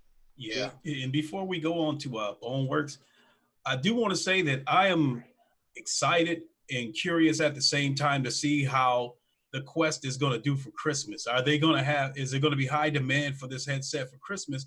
And are they going to be able to keep up with that demand? Well, Nat, give me some thing answers is- for that. I can give you an answer for that. Do you want me to quickly do that now before we? Yeah, talk man. about Yeah, that? yeah, of course. Okay, so if I can only talk about the UK, but if you try and order the Oculus Quest through the Oculus Store, you are not going to get the 64 gig model before Christmas. They are estimating delivery on December the 27th, so that's after Boxing Day. However, if you order the 128 gig model, I think that is December 18th, so you will get that before Christmas. Obviously, check in your area. And obviously you can get it through places like Amazon. I didn't bother checking Amazon, but yeah, it's listen, the Quest is selling crazy. I think actually the one headset I'm even more impressed with in terms of the sales that have happened is the Valve Index full pack. That's the $1,000 pack. That gives you everything: the knuckles, the headset, the base stations. That now has a current shipping date of February 2020. So you can't even get it. It's just like, oh my god. Do you know what? That puts it in another position. One of the guys from Render Reality today sent me a picture that they've broken their knuckle, Valve knuckle, and it's like broken. It's not doing anything. Yeah, and he this was might like, be the worst time of year for that to happen. exactly. What's he going to do for replacement? Because I think Ham, I don't know if he's still in the chat. No, but you can buy those separately. You can buy the knuckles separately. So they made an excess of the knuckles as separate packages. Yeah, because they work with the Vive as well. Yeah, but can he get another controller in That's a what I'm timely saying. manner with this being sold out in this around Christmas time? Well, no, No, it's that not was sold 1,000. out. The knuckles aren't sold out. Just the headset. Yeah, The- just the the full actual package. the $1,000 Full pack. package. That's right. The The lads said that $1,000 yesterday. pack, man. Jesus. Yeah, It's like yeah. crazy. It's I'm crazy. just Isn't it? checking the knuckles now, actually. So 1,000. let me play a little bit of devil's advocate and pose the question: do you think the 128 gig Quest being the only one that's available till Christmas, do you think this could be a slight ploy by Oculus to try to move some of those? Because every time I walk into No. Walmart, No. I do see the 128 gigs, maybe one or two of them sitting on the shelves, but the 64 gigs are always gone. Yeah, I'd assume. No, I don't think it's a ploy. It's a straight up. They just didn't expect to sell the volume, and they can't manufacture in the volume that is now being demanded. And that says a lot. That It says a does. lot to what is the Quest is pulling into this market. Yeah, And to think I nearly sold mine. sure. Well, I bought it to get my son through because at the time that I bought it for him, he didn't have a gaming PC or a Rift S. So I bought it as a Band-Aid to get him through. Once Yeah. I got him a gaming PC, I was going to sell it, but something within me said, I want to keep this. Do not get rid of it. Yeah. Just to answer your question, yeah, the Valve Index controllers are out of stock as well. Right. Oh, okay. Also, Ham had an issue with one of his lighthouses, one of the sensors. I saw it on Twitter. I can't remember what the issue was, dude. Is it making a noise, or it wasn't reading? It wasn't like obviously, 'cause it's obviously a couple of lasers, isn't it, spinning opposite ways. Yeah, Like it's a lasers that spin oppositely and the things. We won't go into it because it's like mind blowing stuff. So anyway, yeah, I mean, it just reminded me. I used to do junior surveying, and it was a bit like that. That's what it reminds me of, the surveying lasers on a very much. theodolite. So that's what it reminds me of me. And he said his was like whirring away and it wasn't working. And last time I spoke to or saw him on Twitter, they hadn't responded to him yet, trying to get a response of, I need a replacement. This isn't working. So because he's obviously put in a ticket as a complaint. So yeah, it's just one of them. Right. So what do you want to do, guys? Because I've got that Boneworks trailer, which is absolutely epic, but I think we'll run it in the window. Let's talk about Boneworks. We're going to get some Boneworks in, and then we're going to start talking about just some games that are coming next week and stuff. That's what I want to talk about as well. There we go. They're all over the place. I've done 720. So who's got Boneworks? Yep. Lincoln? You haven't got Boneworks. So Unfortunately 2 out of 4 on the VR link have got Boneworks. And what are the reasons, gentlemen, for you not getting Boneworks? Nat? In my case, there is simply too many VR games within this window in terms of the month of November and December, and then what's on the horizon coming up after the new year. It is just too many games out there. I would probably have to rob a bank to have enough money to get those games. But I am really curious about Boneworks. I'm really, really curious about it. But oh man, it's just so many games coming out. The only games that I can tell you that I'm guaranteed that I am going to purchase is Iron Man VR, Medal of Honor, and Half-Life Alyx. Those in Lone Echo 2. Those are the only games where I will, rip one of the tires off my car and sell it in order to get that game. So Nat, you pretty much on the same wavelength, I believe. Yeah, I've just got such a backlog of games added to the PC games that I've obviously purchased. Stormlands, Lone Echo, Gorn. Oh, by the way, I did play the part of Serious Sam First Encounter, Talos Principle. I've bought all these games. It's just a case of, okay, where do I fit it in? I need to kind of catch up on my games. That's one of the reasons I played Doctor Who today. I was hoping to have a good experience. I didn't. But yeah, I want it. It looks fun. It kind of does look, from the gameplay snippets that because I joined your Let's Play through for a while, and I watched a few other Let's Plays. It kind of looks like I thought it was, and I think I said it last week, that there's been so much emphasis on the physics and the fun that you can have with the physics and stuff like this, that the story has kind of become an afterthought. And the story doesn't really match up quite to what you can actually do in the game, from what I can tell. Don't get me wrong. I'm sure it's still a fun and interesting story, but I don't think it's like a Stormlands level story where it's driving me forward. At least that's what I can tell from what I've seen. I do want to get it. It does look like it is a lot of fun. It does look it does look interesting. But yeah, the main one isn't that. It's where the hell do I fit it in? Mhm. It's the same reason I haven't brought Asgard's Wrath again, because Exactly. it's like, where do I fit that in? It's just gonna have to wait until next year. Hopefully by like February, I can clear a lot of my games down, and then obviously I get a crunch of games very quickly with Half-Life Alyx, Iron Man VR. What else is coming out next? Medal of Honor. Yeah. And stuff like that. So there's a crunch. So I'm hoping I'm going to have like a month window where I'm kind of not backlogged. I've Same. got a little bit of a free, and then I can just kind of slide in there, I want some try time, man. Boneworks, try Asgard's Wrath, and play them there. So it's nothing against the game, nothing against the developer or anything like that. It honestly is just a case of time. It's not about the money. As I was saying to you guys before the show started, in some ways, I'm actually a little bit more beneficial for the money, because where I work, I actually get 10% off my Steam cards. So if I buy £30 worth of Steam cards, they only cost me £27. Yeah. So in reality, if I buy £30 worth of games, I've only paid £27 for that. I get the game, and I've got extra money, and it's only cost me a few quid. So like I say, in reality, the game cost me a little bit cheaper. So it's not money.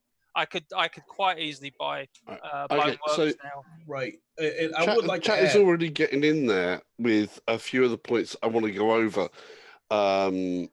because you've got a lot, and it's talking about the whole aspect of, is this just simply a tech demo which is very advanced, or is this a game? To give people an idea, to give you guys an idea, the game sat across in tons of different stages here. When they were going through testing this as a straight narrative game, which has got a straight narrative basically. Do you agree, Gamertag, that it's a... Do you know what, man? I didn't even pay half the attention to the story. I didn't care. I was like, I noticed there was a bit of story, but the game constantly wows me. Like, and it is to me.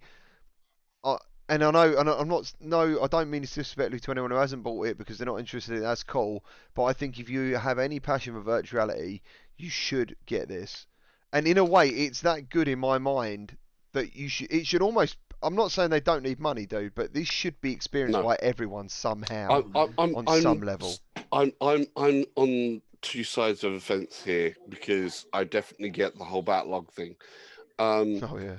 And the whole point of story is a big thing to me. I love story. Yeah. There is dedicated story in here. There is a straight narrative story that goes through here. There's one issue that the developers have need to address, which is save points. Oh, checkpoints are. They need more. Yeah. Oh, dude. So if you're looking at the story, the developers themselves, because they'd been playing it so much, they got over the wow factor of what you can do with the physics as they were playtesting, and how much you're going to be turned to the side and play with the stupid little teddy bear and throw it onto a roundabout and then whiz the roundabout around to see the teddy bear slide off the roundabout. Things like that, or put it on the other side of the seesaw and then jump onto the seesaw to see the teddy go flying in the air. Things like that. And that's great fun, and I definitely have good fun with those parts. But it does have a dedicated story. I haven't got too far because I spend too much time messing around. Now, what they figured was going to be a 30 minutes worth of gameplay, they've discovered that people aren't getting through for 90 to 120 minutes. So what they... Are you on about the tutorial or something? What bit are you talking about? The first part past the tutorial after you go down the tube. Yes. So there's like an hour and a half worth of gameplay to get to a checkpoint. Now they thought that was going to be about 30 minutes. Well, because like Sals was saying, and we've said this about control schemes, for example, when they're making a game and they're in their bubble, And maybe certain people do come in the bubble, but if the majority are still going, no, we like it this way, we haven't got a problem with this. It happens when it goes out into the wild. I don't know. This was like the #1 selling game pretty much instantly, wasn't it, when it was released? And Yeah. it stayed up there massively on Steam. I don't know what the Yes. numbers were. Do you know what the numbers were? No. I don't know what the No, numbers don't. was, but I do know that it was #1 on Steam, and it sounds like it was #1 on games, period, not just VR. I seriously, like, in my mind, this is up there with how, like, as a next level of movement of virtuality that the Quest is for me. And I know that's massive, but it's because everything you can do in this is how games will be. All games will be like this eventually, where everything can be interacted with, everything can be touchable, it's got weight. Like, games are getting to that point now where I notice when they haven't got weight. I was saying on Rendered Reality the other day, when I played, I think Until You Fall, weapons have weight in it because you need a light weapon for blocking. You know what I mean? That because come into it, you'll be going, why can't I block? Even though my hand's getting there. And it's weird. The delay, you realise it isn't a delay. It's just what you're holding is heavier. So in this game, all that happens to the point when I played Undead Citadel, I had like this massive thing that was like from Golden Axe. It was a double-edged axe. It was bigger than my whole like shoulder width. And it's zooming across. And the it's screen it was like throwing around a pin. You know what I mean? And I said to the guy at the end, I went, "This is really great, but it doesn't feel." Because the weight would give me an idea of damage as well. You know, what is the potential of this? If you throw a sledgehammer in this, you need to two-hand it. Oh yeah, you need to two-hand. If you want to, that's cool. It's honestly, if you want to hit something properly, you have to, like with a hammer. If you grab a hammer near the top of the hammer and you bash it against something, it doesn't always get the smash of something behind it. That's right. You need to actually hold it in the right places and things like that. Yeah. For it to make the difference, for it to work, it needs all of that. But in terms of, this is what I said about the trailers. The first trailers, all the stuff that was put out into social media didn't say anything about gameplay and story. True. It does have a story. It does. It's not an aftertack. I couldn't tell you what it was. I can't tell you exactly yet because I haven't gone through all of it, but I'm getting some of it. Yeah. It's very much Inception-like. Let's just put it that way. Yeah, I think what I remembered of it was he's trapped in a program and everyone else has been kicked out of the program and no one else can get in with whoever you are. You are essentially trapped in VR. And can actually go into VR in the VR of the VR. Yes. Okay. I'd like to say something, and then I'd like to ask you guys a question. In the case of Boneworks, or any game for that matter, is it's more about me trying to stay disciplined instead of buying games left and right and not having the time to finish them. So it goes more to what Nat was saying.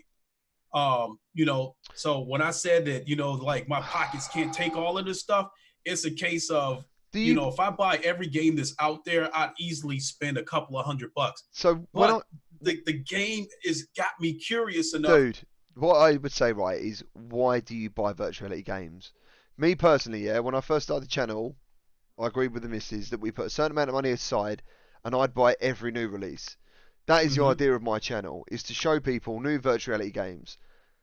This game, when it comes to stacking of what you're playing, like, it's been very hard for me not to want to play anything else. It's that game. Do you know what I'm saying? It is like, over Asgard's Wrath even. I love Asgard's Wrath. I do. I think it's brilliant. Like, beautiful game. But there's something about this, personally, I've always wanted that in VR. I've always wanted this. I've always wanted to be able to... Someone in my chat said, how do you hold an assault rifle? Dude, you can hold it any way you want. If you want it to recoil differently left and right, you can hold it a little bit more to the side and the bottom, or maybe hold the clip, or hold it on the top. There's all this stuff that once you do these things in VR, I'm still learning. I managed to put my head through a window. I didn't know I could headbutt anything. And then someone said, can you headbutt stuff? And I was like, I don't know. And I headbutted someone. I was like, wicked. I was in headbutting glass. It was just great. There's little things. I think this is a massive step in virtuality for me. It is a massive... Sorry. Go on, Okay, Lincoln. I'll go ahead and say this real quick because you guys are kind of answering the question because like people are talking like this game is like a precursor of some of the things you'll be able to do in Half-Life Alyx. And in virtual reality, even though you're actually in the game, there's only so much interactive you can do. You know, where you can walk up to a table in some of the lesser games and there's a cup there, but you can't pick the cup up. So it sounds like you can do that in this game. And You so can we're pick up already anything, approaching. you can move anything, you can change anything unless it has something that is set in nature where you wouldn't be able to do it. So things have mass. I still get the idea though, like some people are saying it's limited because it's set in a certain world, things have certain look. There is violence in this game. It is pretty much based on physical violence, to be fair, and puzzles. Physics puzzles and shooting, because they probably knew that everyone's going to think how cool it is to shoot guns it is like very this. much a homage to Half-Life. This is if Valve wasn't making Half-Life Alyx, it'd be this. This is what Half-Life would be seen as should be in VR. Even the little spiders, the crowbar, all these little hints towards, and I haven't finished it yet, but I've heard the ending and stuff is crazy. As you were saying earlier, those spider VR headsets, there's rogue like infected headsets. If they grab you on the face, like the face huggers, I haven't done the whole. I haven't got to as far as you yet because of the playtime and the checkpoint issue, which they are doing a patch, but it probably won't come until January, where they are going to allow you to do mid-point saves. Right. Because it seriously is, that first level is an hour and a half solid that you're going to be wanting there. I do also want to say that this isn't without its faults. Some of the locomotion system is something that's come up a lot, right? And motion sickness. And I've had a particular issue where I've grabbed something I'm going to move around, and it gets jerky. Yeah. Yeah. Have you had the same experience? No, personally not. I've got nothing but praise for this game. You guys are telling me that this game is so immersive that curiosity is killing the cat. As we speak right now, I've already pulled up my phone and getting ready to hit the buy button on this game because you will really like it, but I get where you're coming from because I'm also still going back to the other games because I desperately want to finish the story of Asgard's Wrath. I desperately want to go through Stormlands as well, and Boneworks, just because of the level of physicality with this, and that it is something that I believe for VR is a really great thing, because I think one of the main things that's missing from Asgard's Wrath is this. What do you mean?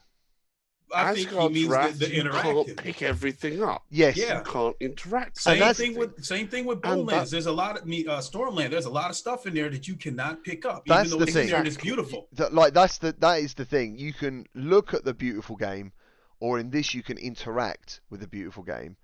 Do you know what I'm saying? And it might not have the same backdrops and stuff, but it's the way everything reacts. If you hit a box in a certain corner, that corner will break. I got to play the stealth part where I literally did the hiding under a box to get past the... I saw that, man. That was so much fun. So I actually did pick up one of the cardboard boxes that you can actually open up and then put over your head to go and sneak around and try and get past some sentries. Yeah. Which was great. I mean, you can also put like dustbins over your head or whatever, or you can use any object any way you like. Jeremy Jackson jumped in. I'm not sure if he's new to the channel. Welcome. Thank you everyone for being here as well. He's put thoughts on the Quest and Christmas. We're calling it Christmas, by the way. Looking like VR is really about to take off. Dude, that's what we're all hoping. Yeah. He said, I know a ridiculous amount of people who are getting a Quest for Xmas, including myself. So, yeah, I mean, I think it's going to be the best-selling headset. I do. Like, out of them all. The Quest. Yeah. I think after Christmas, those numbers will appear, and it'll be the one. Yeah, definitely. Yeah. It is going to be the one. Getting back to Boneworks though, like I say, you've gone through a lot more of the story, but you haven't noticed the story because you've been too wowed. I just like just the But practicing when and you get stuff, you know. past, here's the question: when you get past the point of that, you can go, oh, I've got that past that point where the tech aspect of it is wowing me. Mm. How big is your compulsion to go and see the story? I don't know how to answer that too much because, as I said, the story. I'd love to. What I'm more worried about is how other games will be to me interactive wise. You know, Yes. consciously, I'm always going to have to turn down my expectations a little bit because no other game will deliver what this game is doing. And yeah, I Well, guess it is a tech demo, but dude, it is an amazing tech demo well, that no, I has got mean, some it's story. Lone Echo has a really high level of interactivity with objects in it. Yeah, and Not physics, yeah. in the same, not in the same physical way in the weighted mass change that this does, Yeah. which is a more complete.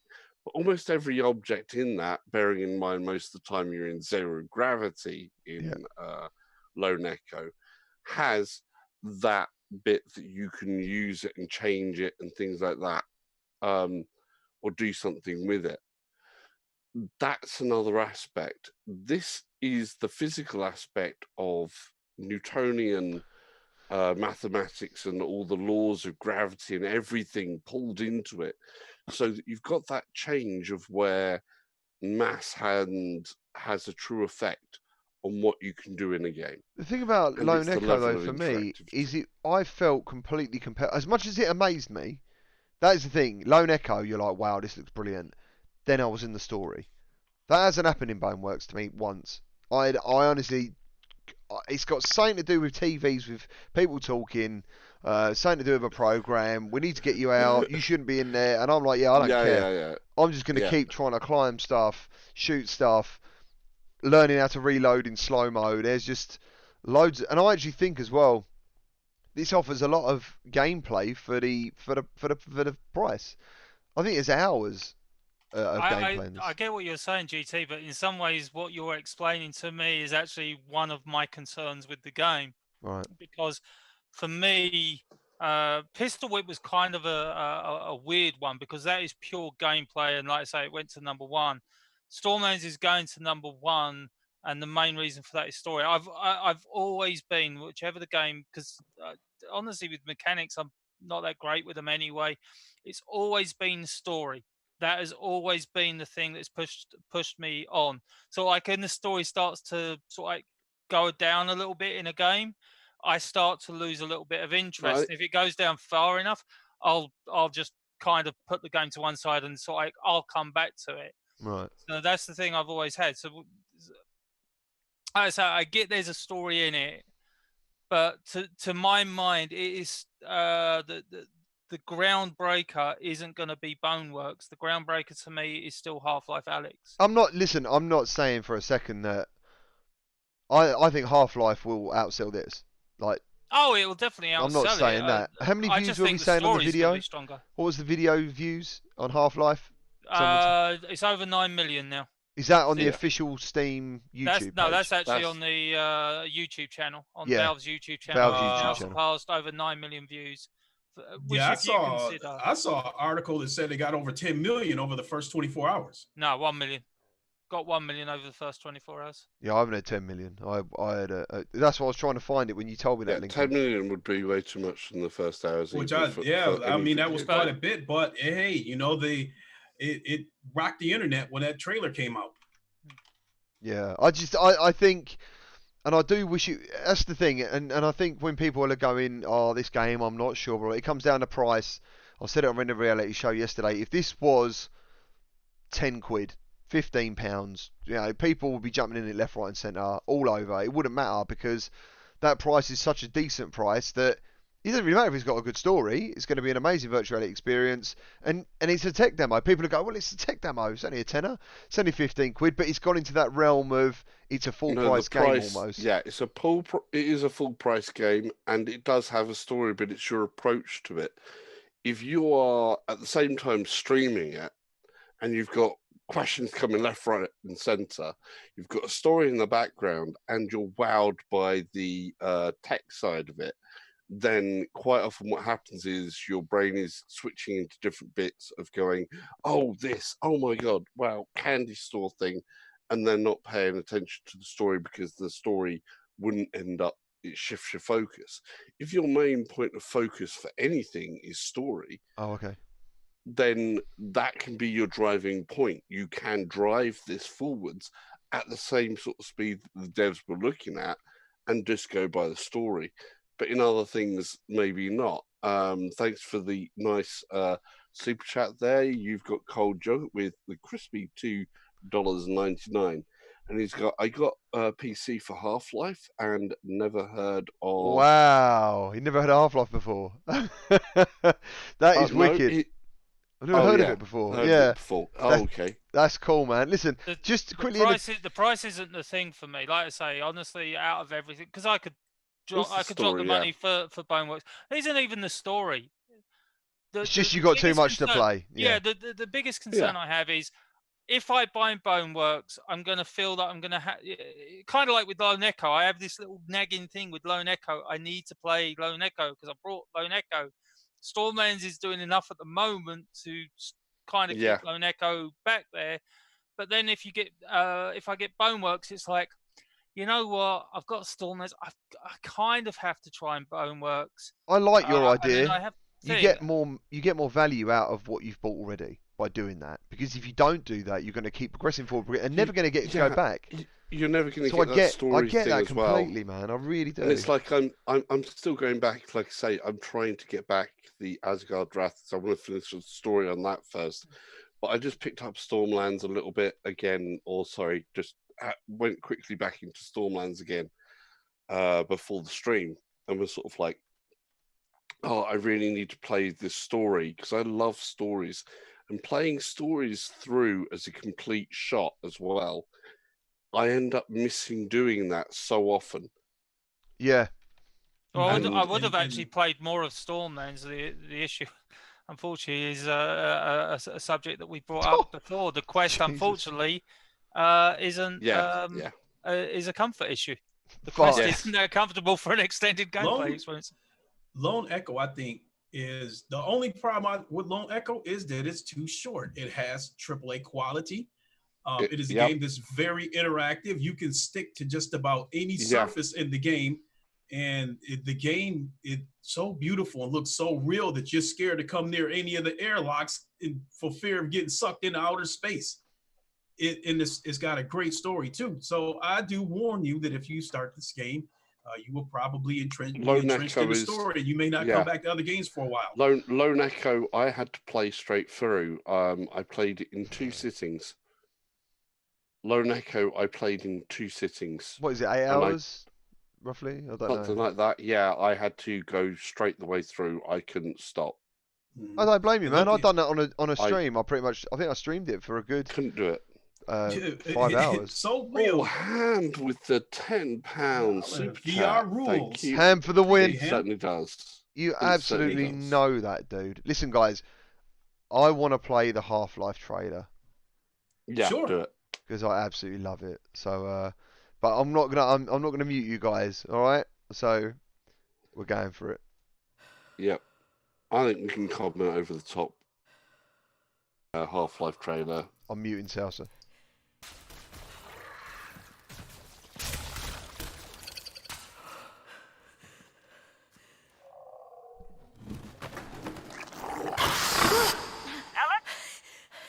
I'm here.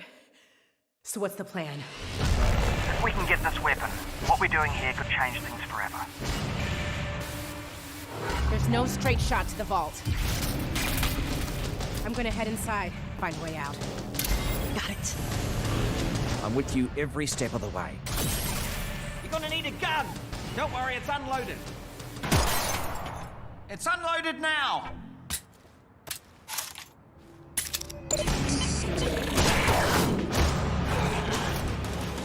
Combine cheddar's really picking up. They know you're coming. You need to get out of here, now.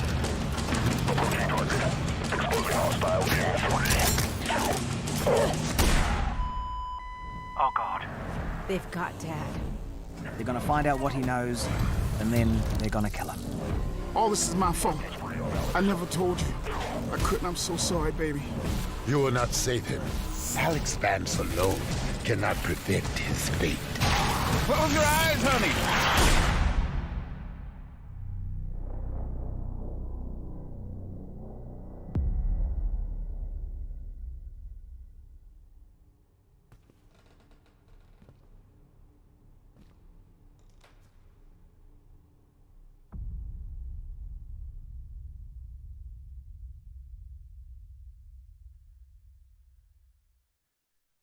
And there it was again. So yeah, man, like we was just talking about it, and someone brought up an interesting comment about Half-Life. Are we excited because of the visuals? Are we excited because of the interactivity? Because I was speaking about Boneworks, and Nat said, rightly so, he said it's because of everything. It looks like it's going to deliver everything. Everyone who's got a problem with, I guess, Boneworks not having a story, you're going to get that in spades. It's set in that universe. The story again, yeah. It's yeah. The story point again. Yeah. And that's what I mean. I just think Boneworks is like the introduction to next. I do think it is very next level. I do. I can't help it, man. I can't help it. And I'm really glad personally that I did make the jump to PC VR, because I'd have been devastated if I couldn't have played. I would have done anything to play this.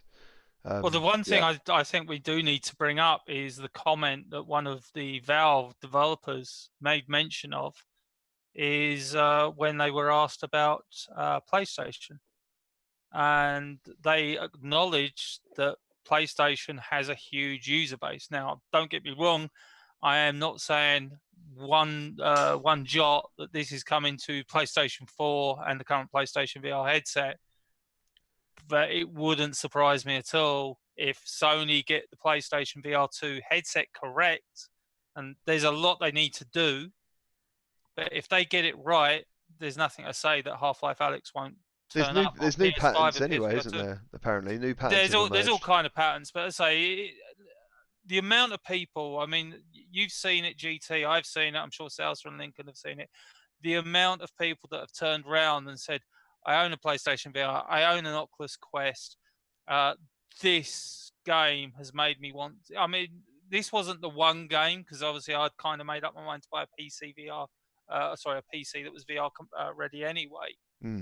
But this was the one game that I saw where it's like, because I was discussing with all you guys, okay, I've seen this PC, I've seen it's got this, and I've seen it's got this, and the scenes it's got this, and I was, and you can testify, I was giving you all these PC specs, and you were like, yeah, that's pretty good, it'll run this game, it'll run this game. This game come out, and it was just like, okay, I'm not going to go and get an i5, I'm going to make sure it's got an i7 current processor in it. I'm going to make sure it's got not 8 gigs of RAM, it's got at least 16 gigs of RAM, and that it can be upgradable. The graphics card was the biggest leap that I made, because I was looking at possibly a 1660, possibly a 1070. If I think there was a PC I was looking at that had a 1070, and I've literally just changed that completely and gone up to an RTX 2070 Super. It's just like, no, you know what? For this, yeah, I'm going. I completely understand. I'm going complete. And I've said this. I've gone completely above my comfort level in terms of the amount of I wanted to pay. But to my mind, I think Half-Life will be the game. I still think Half-Life Alyx will be the game changer for VR. I think that is the game that people will try, and all these people that you hear that Jeff Keighley's seen it. The annoying thing, like I say, 2 Microsoft guys have seen it. The guy who's behind HoloLens, the guy who's behind Phil Spencer. They've all played. Let's not bring this up. They've all come out and just said how Phil, amazing I'm not interested in VR. No, I can see Lincoln's going to kick off. Yeah, Lincoln. You know what? I still believe what I believe about that. and it is what it is. I still think that Oculus is probably moving a little too fast for Microsoft's taste, but that's a story for another time. Yeah, the stream could go on for hours and hours. So games, what games do you want to talk? Oh, I'll tell you what I want to show you guys quickly. And I know some of you have been involved in the I just want to cover quickly on this as well, though, because a lot of people will be saying, obviously, Game Awards, that Half-Life Alyx was supposed to be there again with fresh gameplay. And what is going around the industry and the internet is that basically a lot of the guys over there were in their own bubble and they played teleport only. And all of the stuff, the full locomotion system in Half-Life Alyx is not in place. And this last week with Boneworks, they've seen so much gameplay out there, and pretty much anything that has locomotion in, we don't play with teleport generally if it doesn't, unless it's teleport only. So they didn't want to bring something where they've now been poached their hand out of their development, bubble. They've poked their head out of the development bubble and gone, oh, what? Everybody's over teleport? Oh, right. Oh, whoops. We've done everything teleport. So we need to add the locomotion part to the game. I'm just assuming it's too early in development. I'm just, Well, no, I mean, they've said that it's going to cover all bases, isn't it, in terms of movement? Yeah, it's going to have teleport. It's going to have... It should have. It should have. All of these. But if they brought that to a major event, everybody would then go, so where's the locomotion? And go. I think non-VR people would be wondering what is going on. Yeah. That what I mean, blinking around the world. I think VR people would be wondering what is going on. Well, if it was early because footage, they would have I don't seen know. everything from Boneworks, where people are non-teleport and all of that only. There's no teleport in Boneworks. But I why don't think it would have made a difference. Well, they should have just played the trailer. While some of the world's eyes were watching, they should have probably just played the trailer again. Yeah, maybe because that trailer is fantastic. Why did you bring the trailer that we've already seen? Maybe some of it. Yeah, I know what you're saying. But can I play my VR news segment? I've missed it. We've been doing VR news for ages. Is that all right? All right, let's go. Because listen, I know everyone actually really enjoys the VR news thing.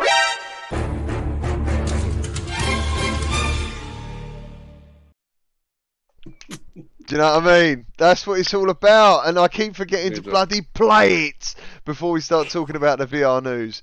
Wanted to bring up, this is just going to roll straight into it, guys. Perp have sent me a video basically just to tell you about their Christmas thing, what's going on over there. They've got the Christmas Perp Advent Calendar going on. A lot of content people have been involved. It's pretty cool. Let's just run it and I'll tell you about it. And then be sure to check out Perp Games. Head over to their channel and let's roll this. Just ever so quickly. We're into week 2 on the Peace on Earth campaign, and it's been a rousing success in the Combat Ad VRent calendar. Competitions to win a PS4 bundle with AdMix and an Oculus Quest with Ugon Virtual and Cloudhead Games are still running, along with the regular code giveaways you've seen on the social media channels, and chances to win a unique daily game bundle by commenting on any video before December the 24th. There is just so much going on, so let's see what was behind the windows in week 2.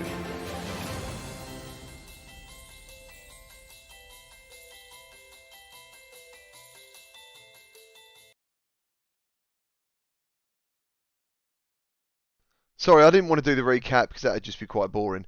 But at the end of the day, head over there, man. As I said, they've got giveaways, they've got game codes all the time, and they're great. So yeah, definitely jump over there. What else was we going to talk about? Anyone know or played Layers of Fear at all? Because that's just come out in virtuality, and I'm really excited to play it. And I have got it, and I just haven't got round to playing it. But dude, I heard, oh cool, so DJ said he won Gollum yesterday over there. That's awesome. Oh, cool. Sweet as that. Yeah, that's cool. Mr. GT, you're only just starting the news. Technically, no. We started the news a couple of days ago it feels, but yeah, it's just I miss my jingle and I want to get my jingle in. You know what I mean? What was I going to say? So let's take a quick look at the Layers of Fear trailer, because this was a massive game in traditional gaming, I believe. Layers of Fear. It got a lot of coverage. It's on YouTube a hell of a lot. I don't think it got good reviews. Did it not? I don't think it did. I might be wrong, but I'm sure this is a game that didn't get good reviews. It was covered, like, if I remember. Oh yeah, don't get me wrong. Yeah, I know it was covered a lot, but I don't think it was a game that, like I say, got a ton of. I might be wrong. I might be thinking of another game. No, you might be right, dude. You might be right. But either way, when I saw the trailer, I thought, man, this looks pretty scary. And a lot of people said it's really good. But then maybe they were talking about the VR version. I don't know. Maybe there's a reason that it's in VR. So, but yeah. Well, VR adds a hell of a lot to any horror-based Absolutely. Game. I love virtuality. Well, I find it adds a lot to a lot of games, to be honest with you. I think a lot of games actually wouldn't exist in some ways without virtuality. Do you know what I mean? I think virtuality gives developers an idea and they go, dude, we can do this. So let's quickly run this, and then that's going to shoot me down in flames afterwards.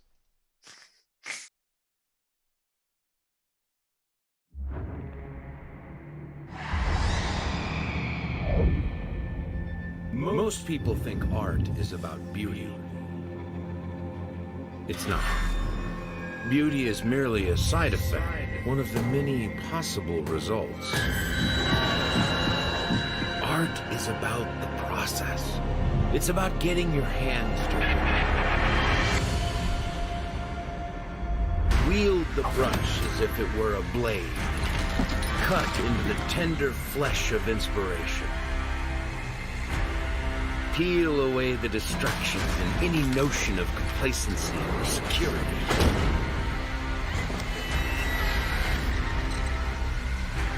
Until all that's safe and conventional is torn out in bloody chunks.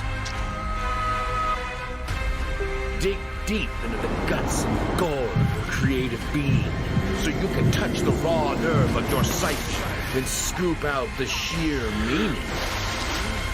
The sheer beauty.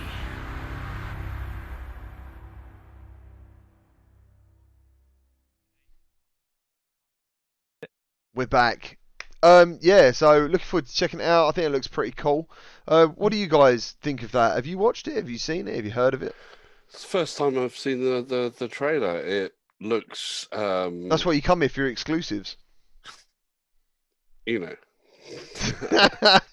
What else have we got? Nice. It looked pretty freaky, blah blah blah, but horror isn't my big thing. But yeah, in VR, horror does pack a big old whack. Yeah. I don't know what it had happened on the flat version, but at the end of the day, gameplay still needs to be solid. If it doesn't have good gameplay, and it isn't solid, then it loses a point. Affected the Manor today, which isn't a long game at all, is a real intense, like, haunted house experience. I think it's absolutely fantastic. Do you know what I mean? And I think something like that is going to be phenomenal. I hope so. I really hope so. I want to be scared. I think it'll be a freak out one. It'll definitely be a freak out one from some of those things happening in front of your eyes in VR.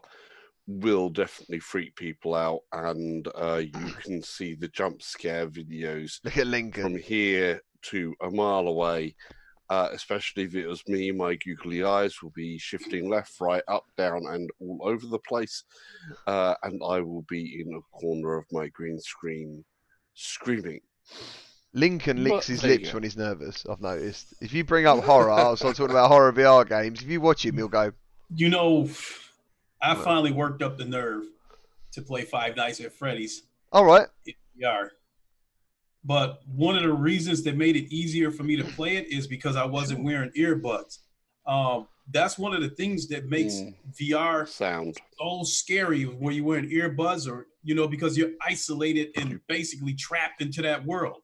You can't hear anything outside, so it almost feels like the first time I played Resident Evil, it almost felt like it was no escape from that world. Oh yeah. So it's really scary, and I don't think I can handle a game like that. Apparently, Ham, I think you're wrong. The ageless wonder is scared. Be afraid, be Watch very him. afraid. Watch his lips. When you see Yeah, that I'm happening, sorry. I've admitted that I don't think I can handle a game like that, especially It's right to where admit it. things looks like, you know, it's nothing moving, but the minute you get ready to reach out and touch it, and then that piano went sliding down the hall, or a dowel hanging from the wall comes to life, do you scream? I Have might you end up got a ripping my headset. yeah? Can you actually, mate? I'd love that if you screamed high pitch. That'd be so funny. Oh, I've done that in loads of my games. I'd love that. You know, the first time I played, you know, the Ocean Depth on VR Worlds, where that shark comes and rips that door off. Oh yeah. The first time that I played that, it scared me so bad that I had to close my eyes. It was the only way to avoid, you know, it was like. My problem is that I have to fight the instinct to actually keep my eyes open. Because what, you close your eyes in there? Is that what you're saying? Yeah. He closed his eyes in it. I have a problem sometimes where I do want to close my eyes, but I can't because I'm like, where is it? How do I get away? Lincoln, everyone will think you're really brave on stream because you're standing there like chest out, but you got your eyes closed. I'm not bothered about this, everybody. Licking his lips. Yes, right here. This gorgeous hunk of man right here does have problems with with VR games. Mate, everyone so stream. when it comes to VR games, not that much. Mate, the stream started buffering. There was so much muscle there. My network couldn't keep up with it. It was huge. We're gonna have to reel this back in. One more. Literally, all we need to do is talk about Beat Saber 360. Not Lincoln K Watch. Beat Saber 360. That's all we need to talk about quickly. Last of all, Beat Saber 360. Beat Saber 360. Yeah, what did everyone think of that? Has other people tried it as well? Well, I haven't. Chat? I don't own it on. I don't own it on Oculus Quest. I only own it on PlayStation VR.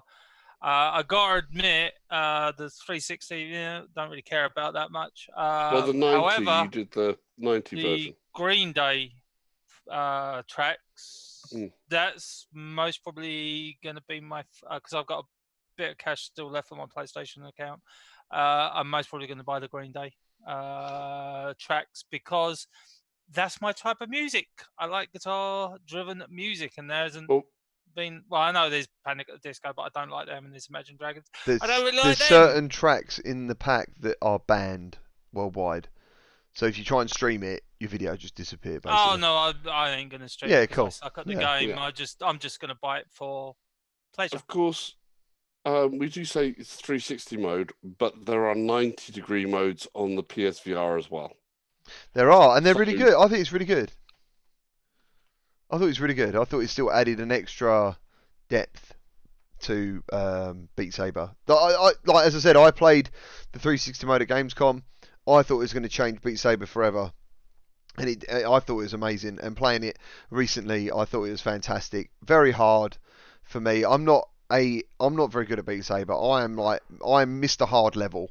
I can do nearly all songs on hard. You put me on expert, dude, I will fail entire practice. Yeah, to give you an idea, when I was going back over and using a warm-up, my warm-up this morning was to beat every single one of GT's scores that he's got on the Steam version of I bet they weren't hard. Beat Saber. I bet they weren't hard. On hard. Did you? No, that's my warm-up, yeah. Did you beat them all? Yeah. Oh, that's right. It's Oculus, isn't it? Oculus notifies you when someone beats your scores, and this is one of the things. I beat them on the Steam version. This is one of the things about being a VR influencer, is that I get a hell of a lot of notifications now because people obviously watch my stream and they go, "Oh yeah, GT's I'm gonna smash him." Yeah. Do you know what I mean? Except for one, I think there's one where I ended up with tracking issues. Where I was going through and I ended up tracking issues. If Buck is still in here, I also went through and beat a load of Buck's scores wherever I saw either your score or Buck's scores or some other people's scores. I went in and just beat them just to try and get to the point where I'm working up to my old speed. Nice, dude. Nice. Hello, Dirk. How you doing? Listen, guys, I think... What do you reckon? Do you think we've come to a good point?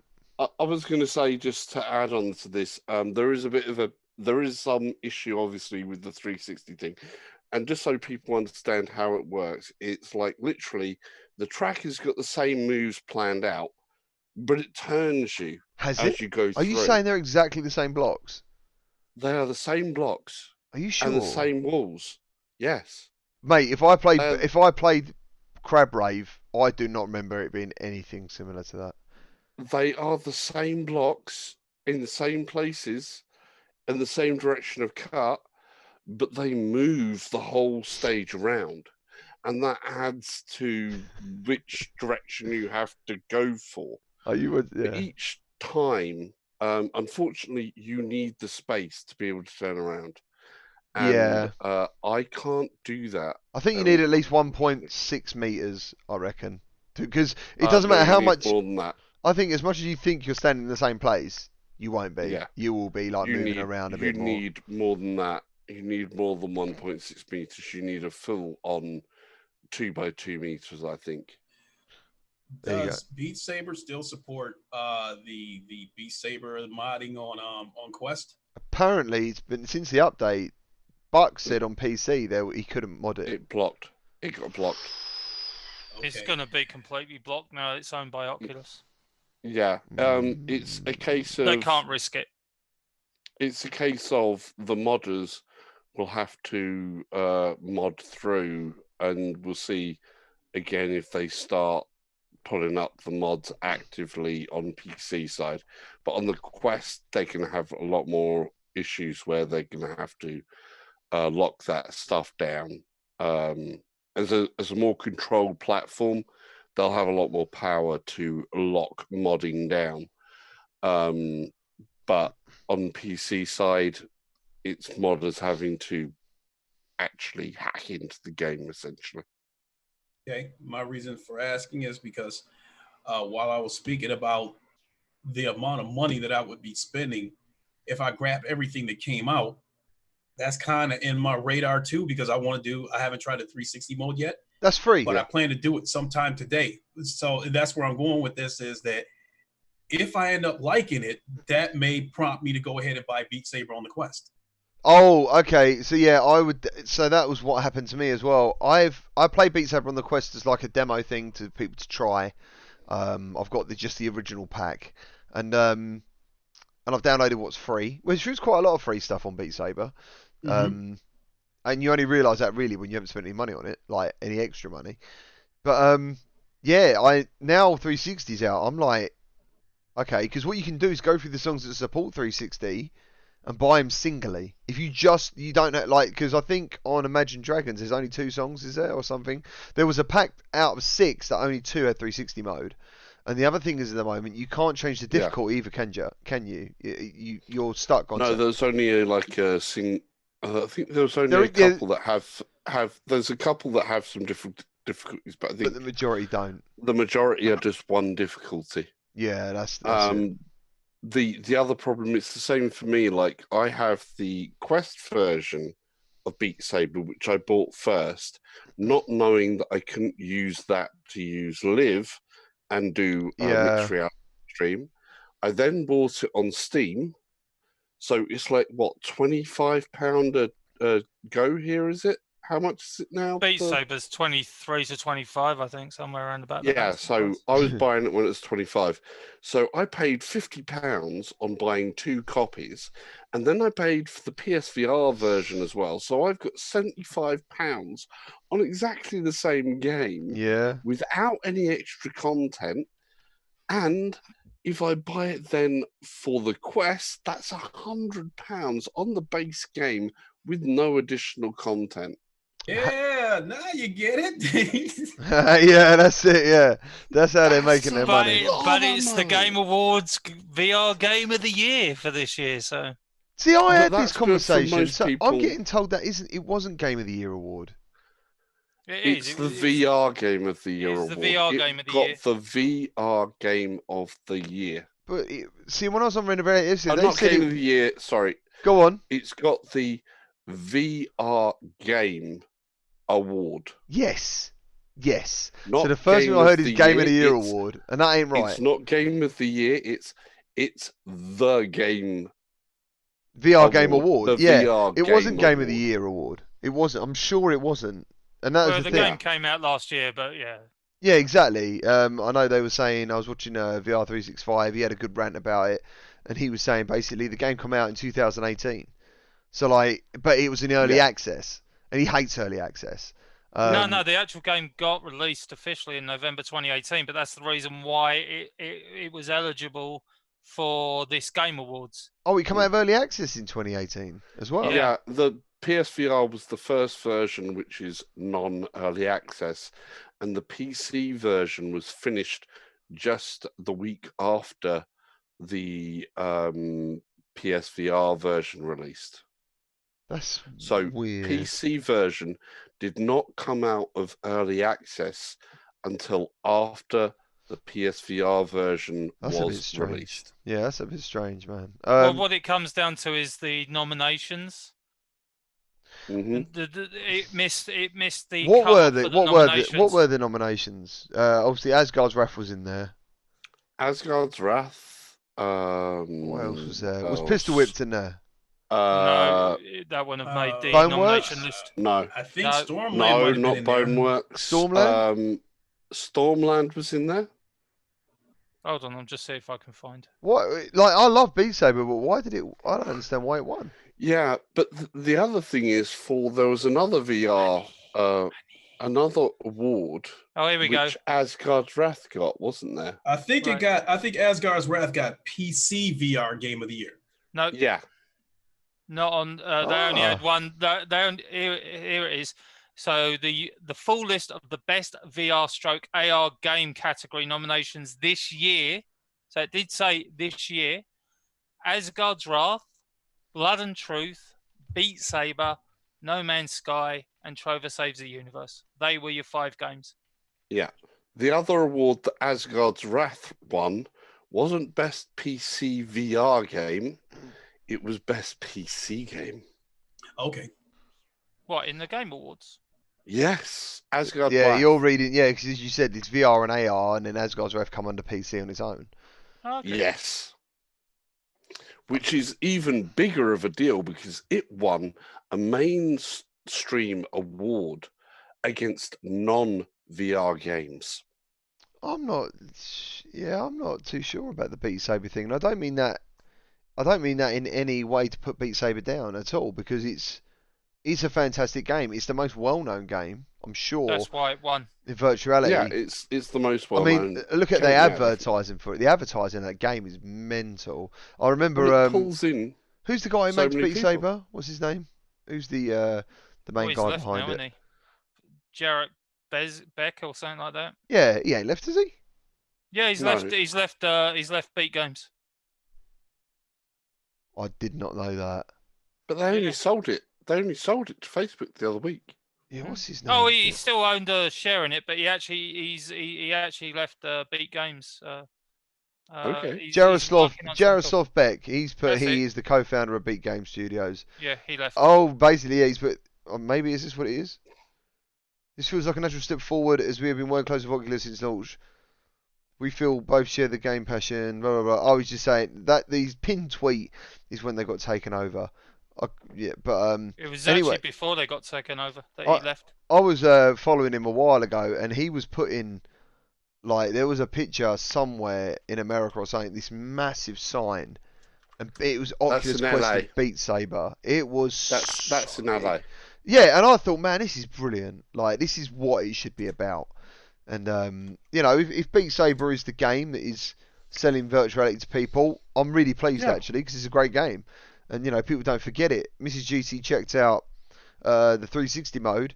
She loved it. She's played Beat Saber and it hasn't really impacted her too much. Like, she's like, oh, yeah, that's all right. But 360 mode, she was like, this is really good. Do you know what I mean? She really enjoyed it, and she really liked the Added a different level into it for her for the movement. yeah, and the hand tracking. She really enjoyed the hand tracking. But yeah, DJ, yeah, that's another thing. Was No Man's Sky? Did you say was No Man's Sky in there? Yeah. Yeah. Right. Cool. I can't find PC Game of the Year. There's a few people in the But, chat saying it was in there. Asgard Wrath did win an award there, didn't Triple it? So, dipping. Triple dipping on the VR tantrum. That's what they're doing. Triple dip. That's why Beat Saber have made so much money. Where are we now? So, and LePedro, he's not here. I haven't seen him in the chat today. He was in the Discord earlier. He is now part of the Quest Owners Club in our Discord. So, congratulations to him. Excellent. Welcome aboard. For jumping in that, man. It's really good. I'll quickly put a link up for the Discord in the chat. That's pretty much where I do all of my giveaways because it just makes it quite easy and stuff. Upcoming giveaways. Let me just quickly get this right because it's from End Dreams and it's for PlayStation VR. It'll be happening on the 17th. Let me just check this quickly because guy Daniel or DX Falcon, when he's in the chat, he sent me a message doing this this thing. So where has he gone? There he is. He's playing the Halo Master Chief Collection at the moment. So let me think.